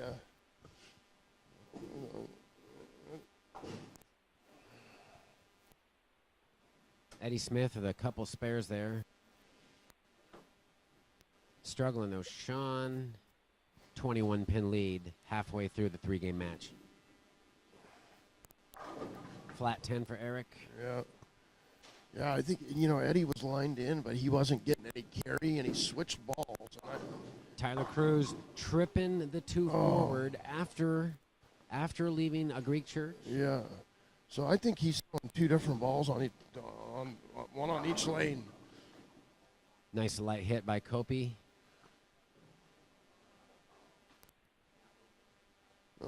No, he's throwing the same ball in both lanes, so Tyler is. Let's see if he capitalizes on that break.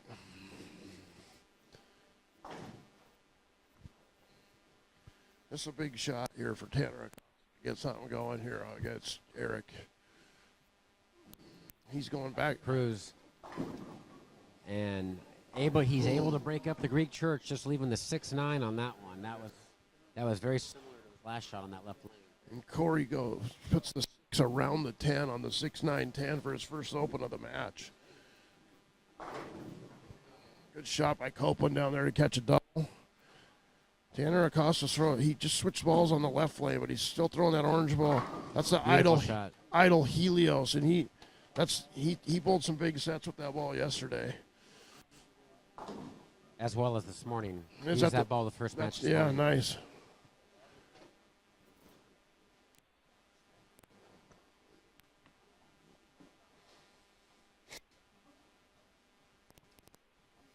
It's a crucial part of the match right now for Eddie Smith. He's got to find something because Sean's lined in. So that's a better shot by Rob Edwards there. Beautiful messenger. Potential 210 for Rob. Eddie's. Yeah. And coming off that open for Corey, he's let Robbie hang around here. He could have really put the hammer down on this match. So Can Scott figure out lane 14?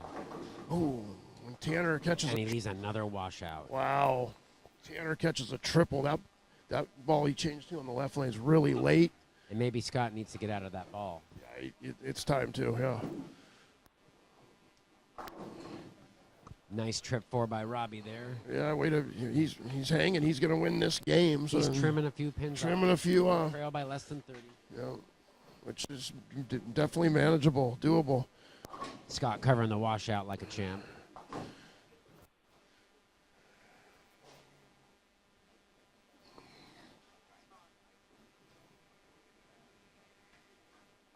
Eric in the 9th frame. High flush. Good, great shot there by Eric.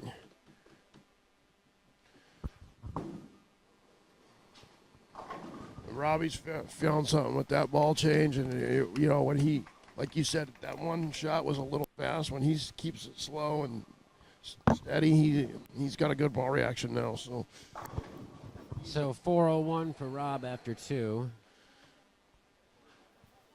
Scott strikes on lane 13. The answer has to come for him on lane 14. Corey strikes out. He'll have a 30-pin advantage. That's another 10-pin for Eddie Smith. And a lazy 10-pin for Corey as well. So Corey's he's in the mode right now. Does a ball change to try and find some carry and risk giving up that 30-pin lead because Robbie's found something. So. And Rob's basically cut the lead in half at this point. Yeah, it's going to be, 20 pins after this? 194. Eric throws a bad shot in the 10th, so he only has a potential 206. Tanner's hanging around. That's going to be a close match, third game. Oh, and then Corey misses it. the spare.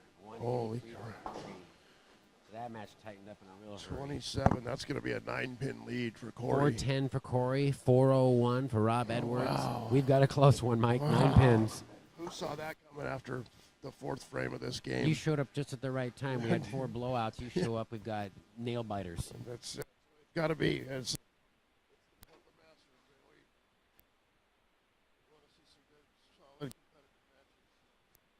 Tyler Cruz up in the 10th frame now.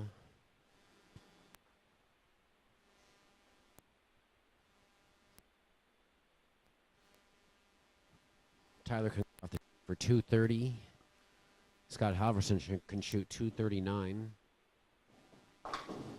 Sean very lucky to just leave a 6-pin there. Rob Edwards. Oh, and a disastrous. And he threw that ball really good. Disastrous 2-8-10.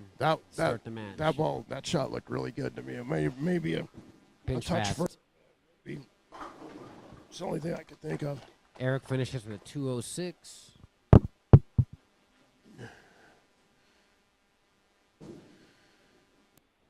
I'm not saying it's going to happen, Mike, but these two guys in front of us, Jensen and Acosta, if Acosta were to go 9 spare strike, they would tie again. That'd be awesome. I'm not wishing any ill. Sir, That would be neat to look yeah, at. 223, 206, both competitors. He threw a good That looks shot. like a strike. That's a great shot Perfect right shot. there. And he takes the lead with that. He does, and he Takes the lead back in the max with that perfect strike in lane 6, Tanner Acosta. Corey Husted's gone to a ball change here.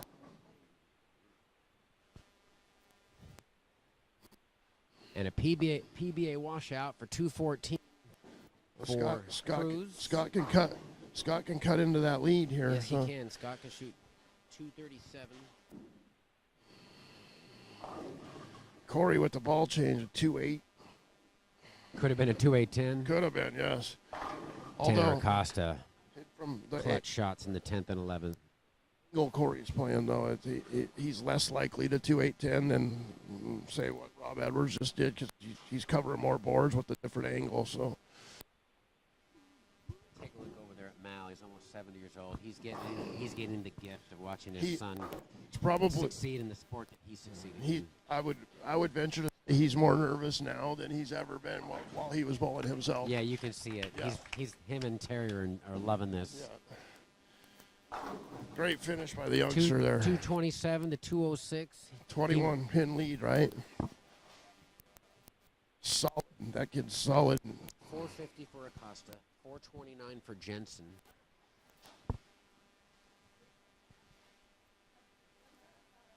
Halverson struck in the 10th.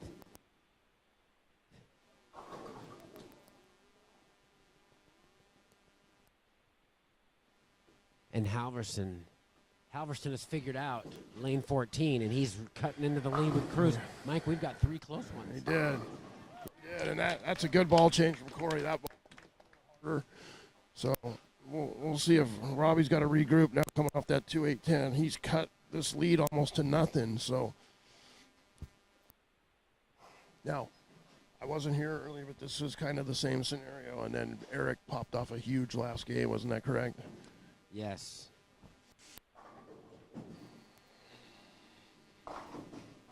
And Rob stood up a little bit on that one. Yeah, he's pressing because he's trying to make something happen right now. So.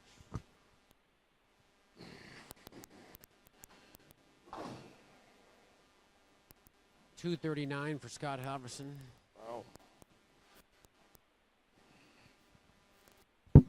That's what he does. He just hangs around, lulls you to sleep, and then bam.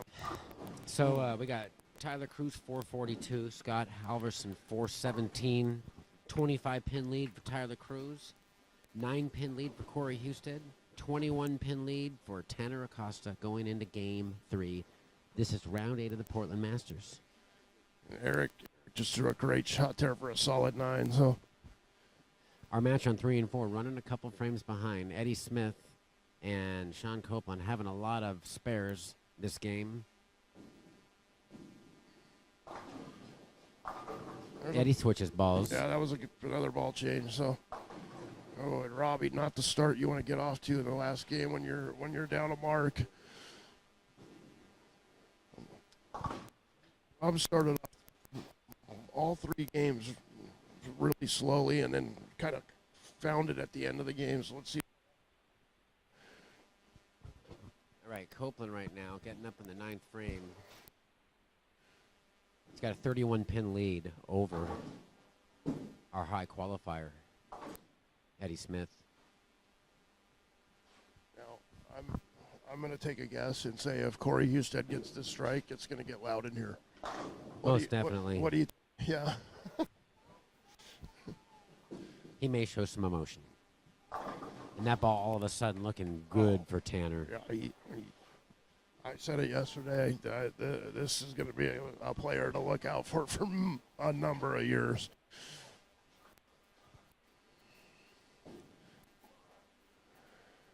And Scott misses the head pin again on lane 14. Yeah, he didn't like that one. You could hear it. Uh-oh. And Corey leaving the 1-2-4. Yeah, Copeland, 10th frame. Horrible break. Wow. Wow. A bone 9 pin with a nasty messenger in front of it. Eddie's going to be able to stay close. And, that ball chained up early for Tanner. We're seeing a difference in the reaction between 5 and 6 because he's not able to throw the same ball on both lanes. Yeah, it kind of looks like from what I see so far, every pair is that way. It's got one lane that's a little tricky and one that they're not hitting. So. Oh, Corey chops the 1-2-4. He's just letting Robbie hang around. Tanner Acosta missing the 3-6-9-10. Difficult spare on this condition. Really difficult, and the youngster's got to just regroup. He's got the lead. He can't lose his head now. He's the youngest player here. Copeland covers the spare, potential 205. Halverson on his good lane. Oh, through the face. Lucky just to leave a 10 pin. Yeah. I expect Eric to really capitalize on that break he just got. That looks good, Mike. Oh, and it sails on him, leaving the 2.45. I think he thought he threw. I think he thought he threw that one good. It looked in a good spot. I wonder if he lost it at the bottom. Yeah, that's maybe. Seemed like it. Corey with the 6-10. It's neither player lined up on that pair right now.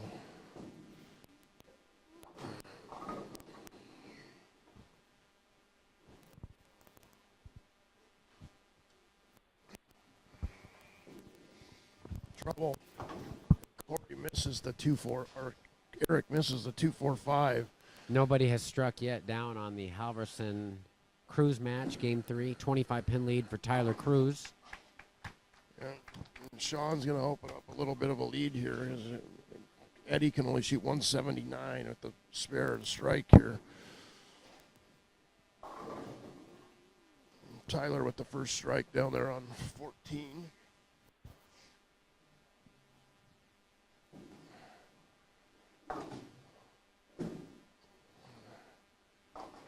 Disaster for Rob Edwards. Yeah, he's fishing that. Corey let him hang around. He's just not. You know. Eric drifting high, leaving a 4 pin. He's so much deeper than everybody still bowling. It's like crazy. He's an arrow deeper at least. It looks like it's just chaining up a little early for that.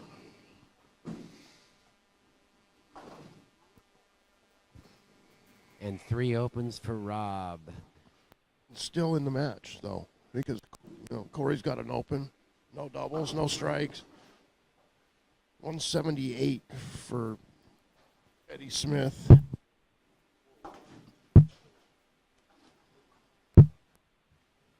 So we got Sean Copeland 433 to Eddie Smith's 401. Sean will take a 32 pin lead into the game 3. Halverson stones a 9 on 14. Robbie back to the ball started with and washes out 6th or 7th time he's missed the head pin on lane 9. Lane 9 has just given him all kinds of fits. Tanner on his good lane. The way that ball's rolling, I don't know why he's not throwing it on the other lane. Yeah, it's really interesting. Maybe he feels like he can't carry. Great spare by Robbie there. Yeah, but at this point, even if he can't carry with that ball, it doesn't get you into trouble. He's making another ball. Scott up on lane 13. Mike, I'm still frankly surprised he has not gotten out of that ball.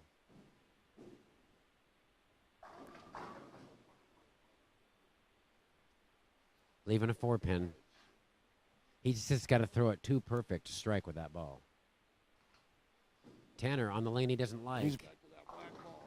Oh, and very fortunate just to leave a 10 pin.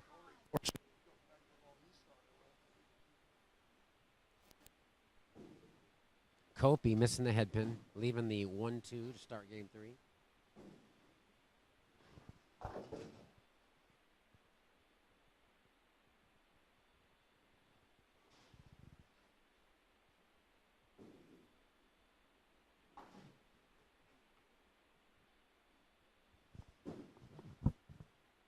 Corey in the 2 pin.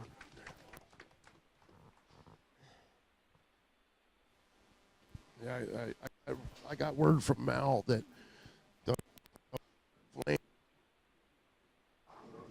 ball that Ilo Helios. So Tyler Cruz tripping the 4-9. Mal Acosta Tanner said it's not pushing far enough from balls. Got a great advantage. He's got a good ball rep on his side and his father. He does. Yeah, now's the time, Eric. No. For those of you who don't know, Mal is turning 70 this month. Good again. Mal He did Acosta. last for him. Okay, well, if Tyler Cruz gets up here on 13 and strikes, it's like almost a nail in Scott Halverson's match casket. Yeah. I'm Brooklyn, 4-6 pin. fortunate. I'm with you though. Scott must see something in that we don't. Eddie Smith breaking up the split. For him to stay in that ball this long. Eric with the tough spare. Covers it.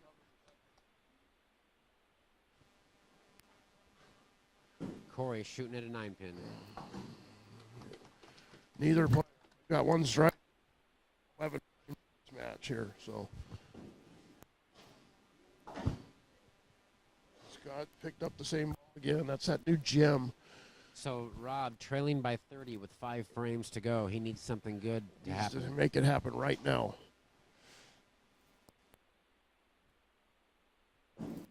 Ball change for Rob. Great shot by Rob. That was a ball change. The fortunate thing is the loser of this Edwards-Houston match, not out of the tournament. They will move on to the next round in the losers bracket. Good shot by Eric there. Make him feel it. Tanner currently up by 27 pins, I believe. And Robbie face again. Lane 9 is just not giving him the look. Scott struck over on the right lane. It's a must-strike situation for Must Scott. definitely, Lane 13. definite must-strike situation. Great shot. And he does it. He's not out of it, even if he loses. And disaster for Rob, and the lead extended now to 42 for Corey Houston. I'll do it. Rob's got room for one. He can strike out for 183, which means Corey needs to shoot 180 or 175 to win.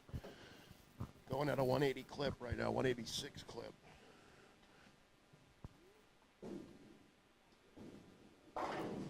Great shot by Sean Copeland from the 9.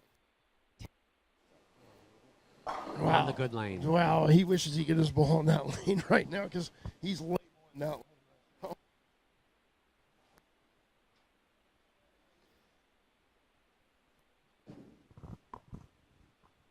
Corey back to the ball that he started with.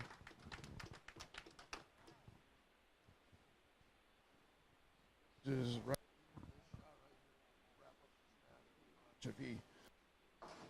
Whoa, Cruz covering the 10 pin. David Bill.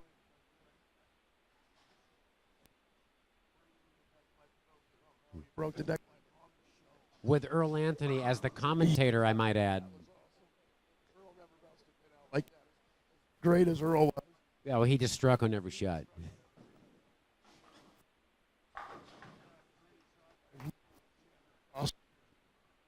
Extending his lead to 37 now with 4 frames remaining. There. Oh my God! And Corey has the temporarily goodness. a pocket 7-9 and gets a double messenger. 7-9, and they both fall at the same time. We're gonna have to watch that one on YouTube again. That was awesome. Phenomenal. Tyler Cruz striking in the 7th.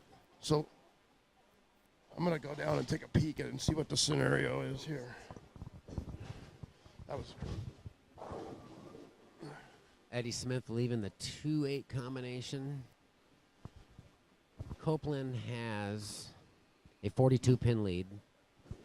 Eric Jensen must strike. And he leads the 4-8.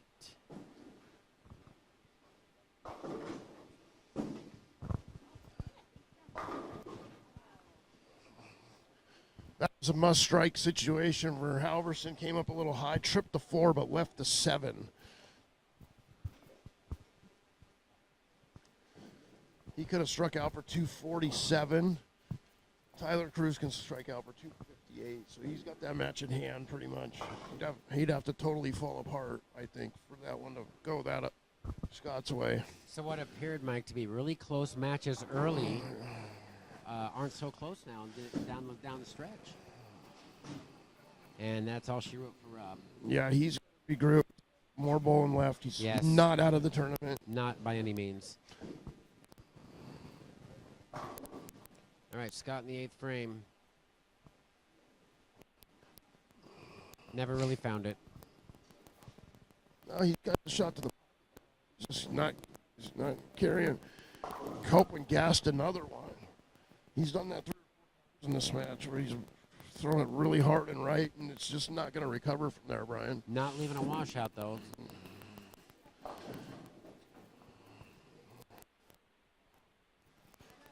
Robbie's going to shoot 108 this game. Oh, no, he's got more than that. He's got 109 already. 109 already. To go. All right, Eric, in a desperation situation now.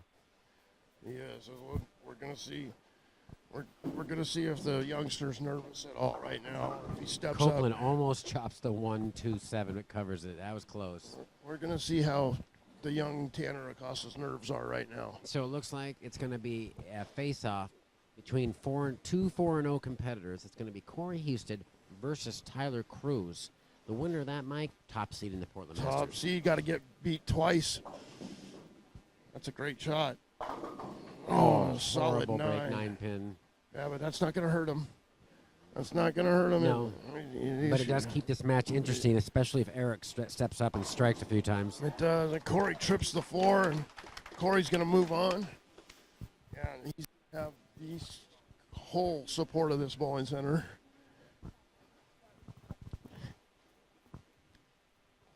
How many ball changes did he go through that game? Probably 4 or 5. Corey, yeah. Yeah. He went from the same ball. Yeah. He went back Rotating, and forth, rotating from 2 separate balls. But hey, listen, when you're confident in your game, you're not afraid to make those changes. You know? Tyler Cruz looking solid as a rock. He got the. And now Corey getting the James Hilton clear pole. Sean going through the face, but breaking up the baby split. Good break for Sean. Tanner Acosta, ring 10. He got to throw 2 great shots. And Eric has life. Minimal life, but he has life.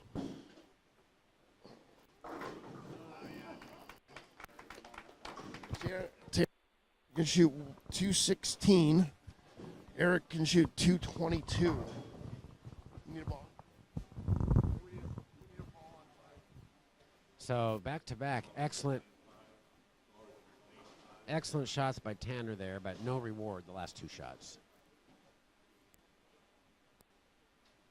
And Scott looks like he's going to stick with that ball.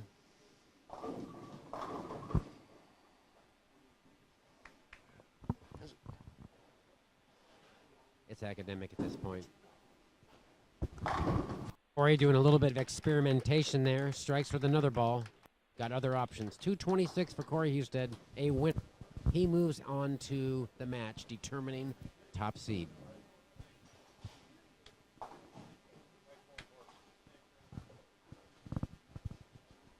Well, Robbie fishing here, see if he finds it. And Tanner, no problem on the 10 pin. So Eric Jensen is in a must-strike situation right now. Cannot miss. Keep his tournament hopes alive.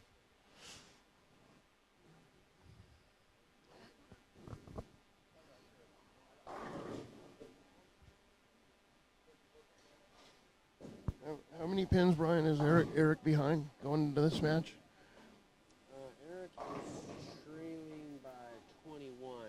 Yeah, must strike. He basically needs to Must strike situation. strike the next 2 shots to have any chance. Yeah, Right? he likes it. Phenomenal shot by Eric Jensen. Now, even if Eric Jensen strikes out, Tanner can still shut him out. Oh. Tanner needs Totally. a 202 locks Eric out in any situation. So, but if Eric strikes out, Tanner's going to have to catch a double somewhere. That's true. Though. Well, yeah, he has to get a couple more to put the pressure. Great ball, Corey. Robbie finished in with a 140, but his tournament is not over.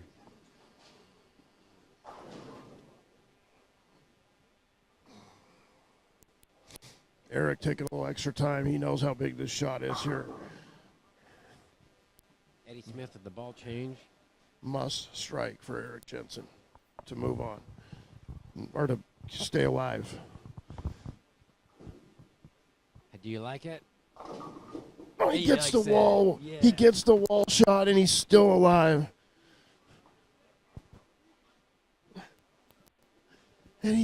And in great fashion, he walks by and tells Tanner Acosta, "No freebies. We're gonna." This shot right here is gonna have a lot of emotion on it if he gets it. Oh, you're totally fine.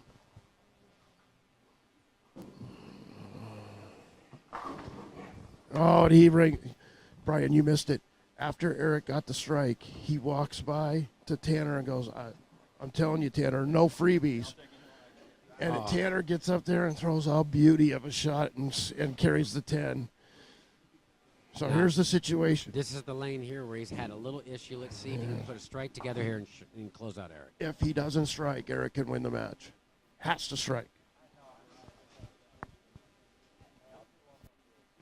No, if he doesn't strike here, no matter what happens, Eric can win.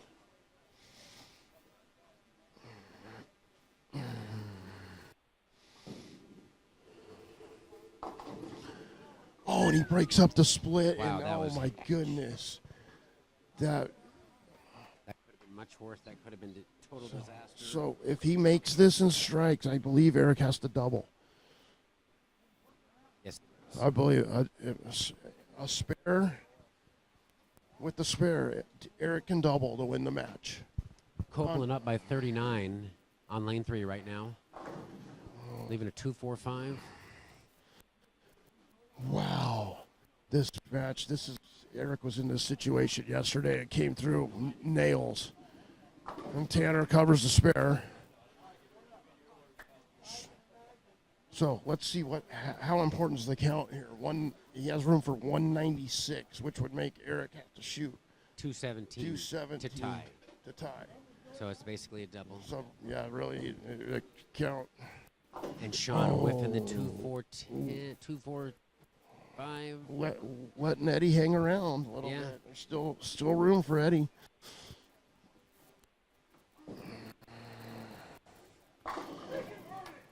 Oh, and I told you, Eric, the frame before, has lit him fire under Tanner.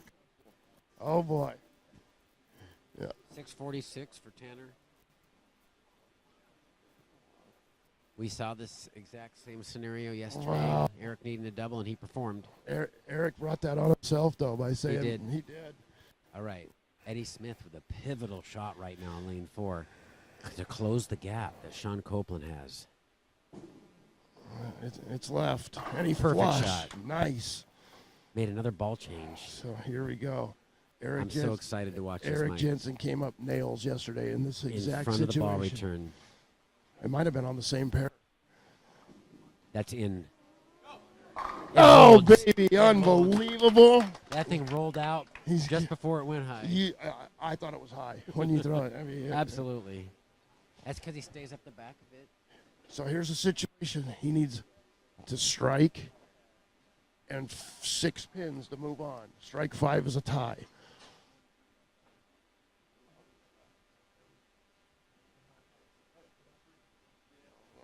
So Eddie Smith can close the lead down to 5.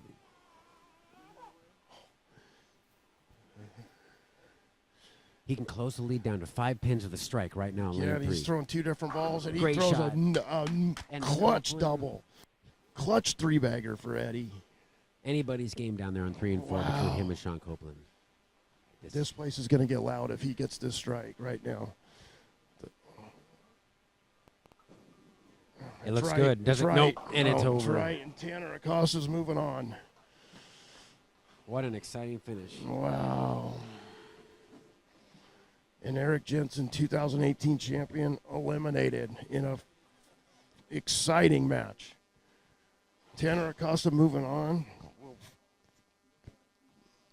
bold him to Our win high the averager in the losers tournament, bracket. Mike. He deserves it, right? He sure does. And he performed there.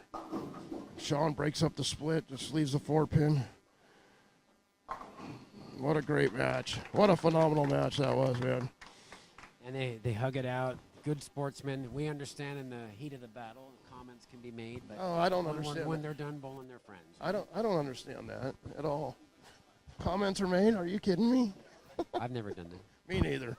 Sean Copeland leaving a 4-pin, and he's in hot water now. Eddie has found something late. Yes. Let's see. He's getting.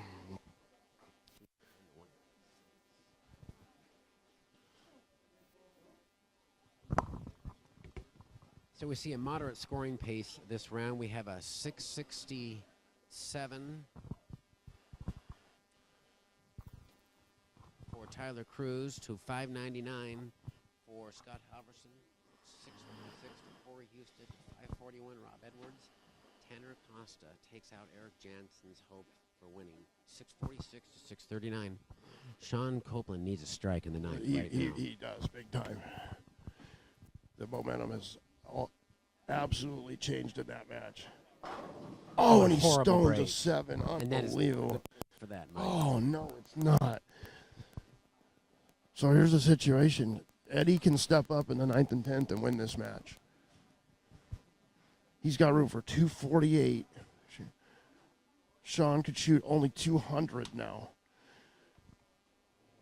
Unbelievable.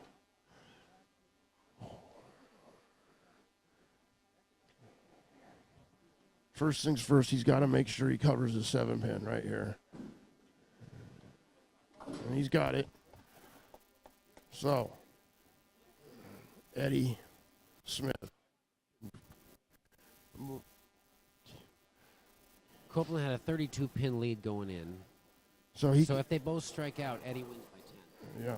So he can shoot 248. He can shut him out. How 32. So if Eddie strikes in the 9th, 10th, and 11th, it's over. I think if he strikes it, see, he gets this one and the next one, he's in the upper two. I think he's got 98. This one gives him 220. The next one gives him 230s. First things first, though. Oh, Very fortunate to trip. Oh, 4-7. and he trips the 4-7. In that late ball change, Mike, he took the gamble and it paid off. Unbelievable. So if he get a strike and good count right here, he's the winner. He's moving on. Copeland can only shoot 200 even, which means he'd have to shoot 233. 233. You're right. First one in the 10th here. Oh, and that was what a break. How the breaks in bowling are crazy. Sean Copeland stones a 7 on a perfect shot. And it might have cost him. And it might have cost him. But we'll see. Eddie now up on lane 3. This is for his tournament life for the Portland Masters, this shot. Nobody else bowling in the building. And not this time, Mike. He left the 4-7. That might have been what should have happened the last shot. And so Sean Copeland, he has room for 226 for Eddie Smith. Sean's going to need a double if he covers a spare. So he's 226. He's going to need 194 to tie, 195 to win. So basically a double. Yep, a double and 5 pins to win if he makes a spare.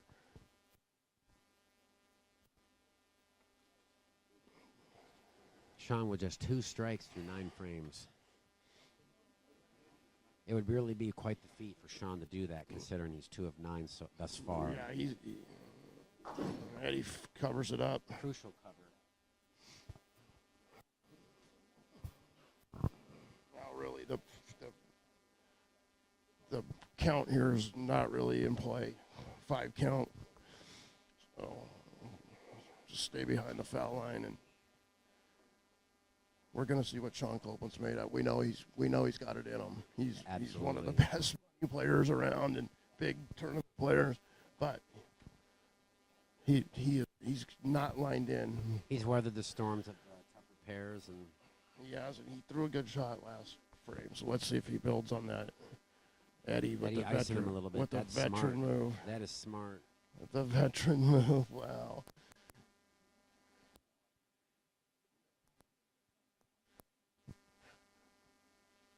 I don't even think he's looking at the score because No, he's just icing Sean a little the bit. the count matters nothing.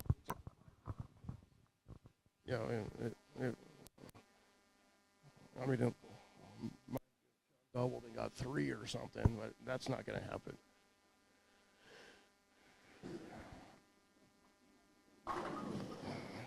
Sean, double and 5 to move on. Anything less, and Eddie Smith is the winner. 627 for Eddie Smith.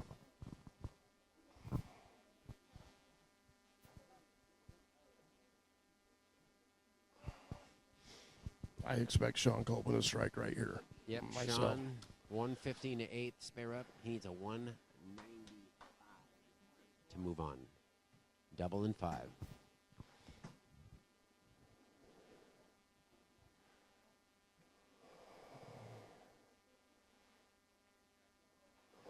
Taking a lot of time.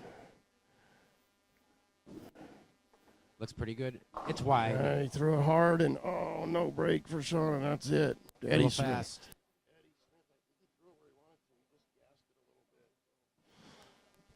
Wow, what an exciting round of matches. So Eddie Smith will take on Tanner Acosta.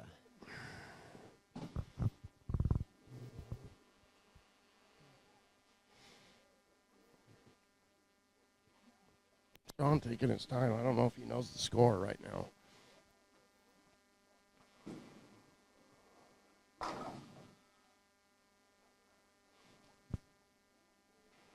I don't know if Sean knows the score. You know what? That's a testament to his focus. Yes, though, right? that's what I'm They saying. always Yeah. say, don't. I remember when Bruce Hamilton had already won his national title. He didn't know. Yeah, a lot of guys don't look at the score. A lot of guys know exactly what the score is. I remember that Stoney Brown said that John Fantini never kept score, and he won the Super Senior Masters. No, I would probably agree with that. That's the one he wanted in the first one. I think he knows the score now, though. What an exciting round of matches, Brian. It's a pleasure to be with you today. Yeah, thanks for coming again. 627 to 620, a nail biter.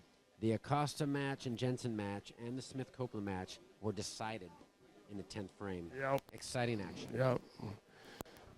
All right, we'll be back with round 9 shortly, 11 o'clock.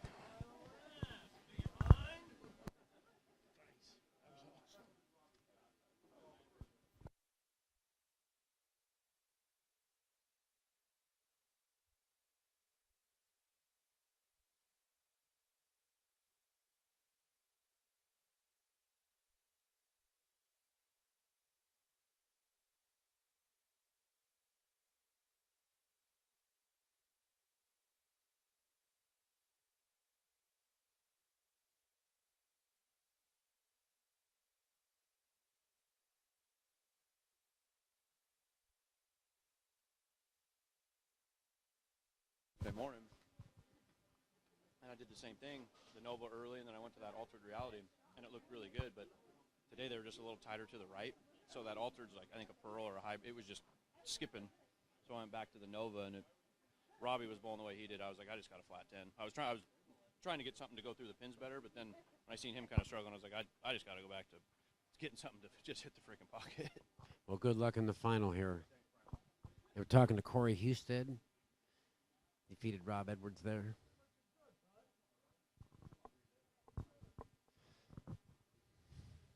Corey going through a series of ball changes there. He found something.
This is the 9th round of the Portland Masters. We're down to our final 4 players.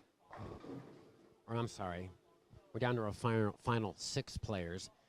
This is the final 4 players who have survived the the losers bracket.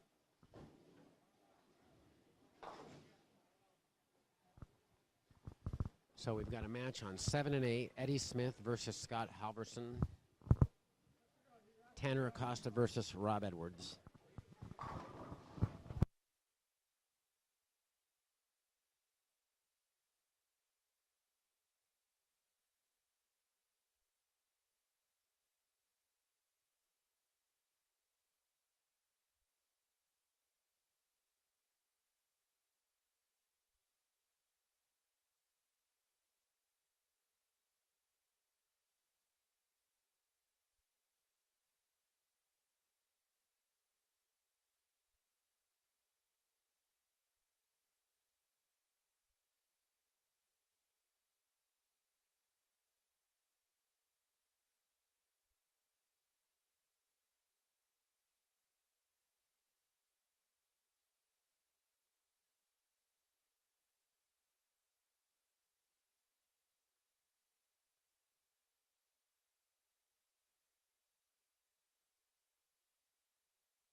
just finishing up their practice. These are the final 4 in the losers bracket of the 35th annual Portland Masters. Got Scott Halverson bowling against Rob Edwards. I'm sorry, Scott Halverson bowling against Eddie Smith. Rob Edwards bowling against Tanner Acosta.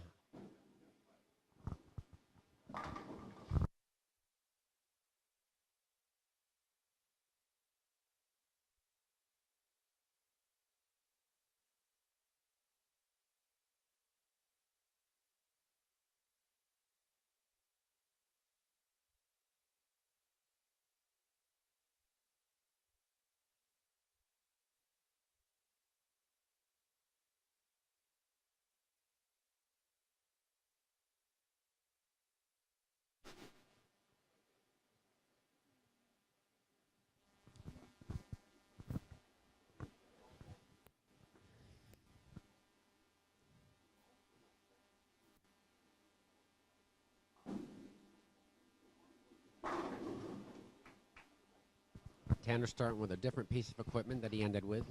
Yeah, he moved to the high end of the house, so that was pretty common yesterday. Eddie Smith. He Seems like he found something with that ball at the Yeah. third game, didn't he? Yeah, that was a great ball. Jay capitalized on that fortunate break he got in the 9th frame. And, we'll see what happens. Rob Edwards, Scott Halverson looked like they were fishing still a little bit. So, Scott, the last couple balls in practice hit the pocket pretty good. We'll see. Staying with that same ball, though, Brian. So we'll see how that does for him. That's wide. PBA washout. Start. Scott. Rob with the 3, 4, 6, 7, 10.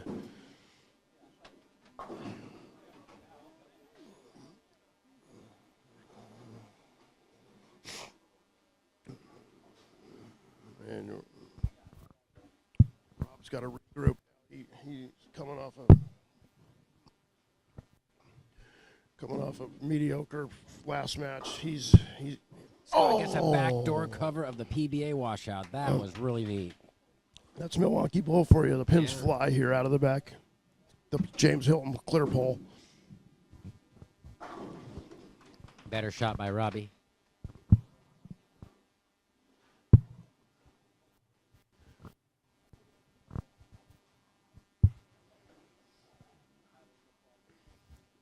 Scott Halverson up on lane 7.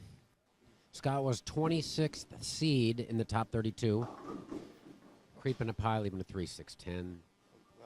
Very common occurrence after you go light, miss the head pin, then you overcompensate the 6-10. Tanner coming up light, but breaking up the bucket, just leaving the 5-pin.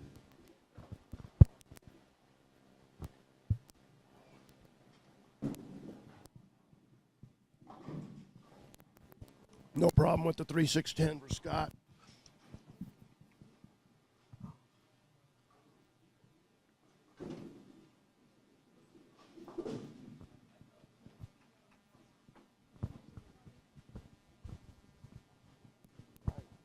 I asked Mal during the break, I said, are you more nervous now than when you were bowling it? He said, absolutely.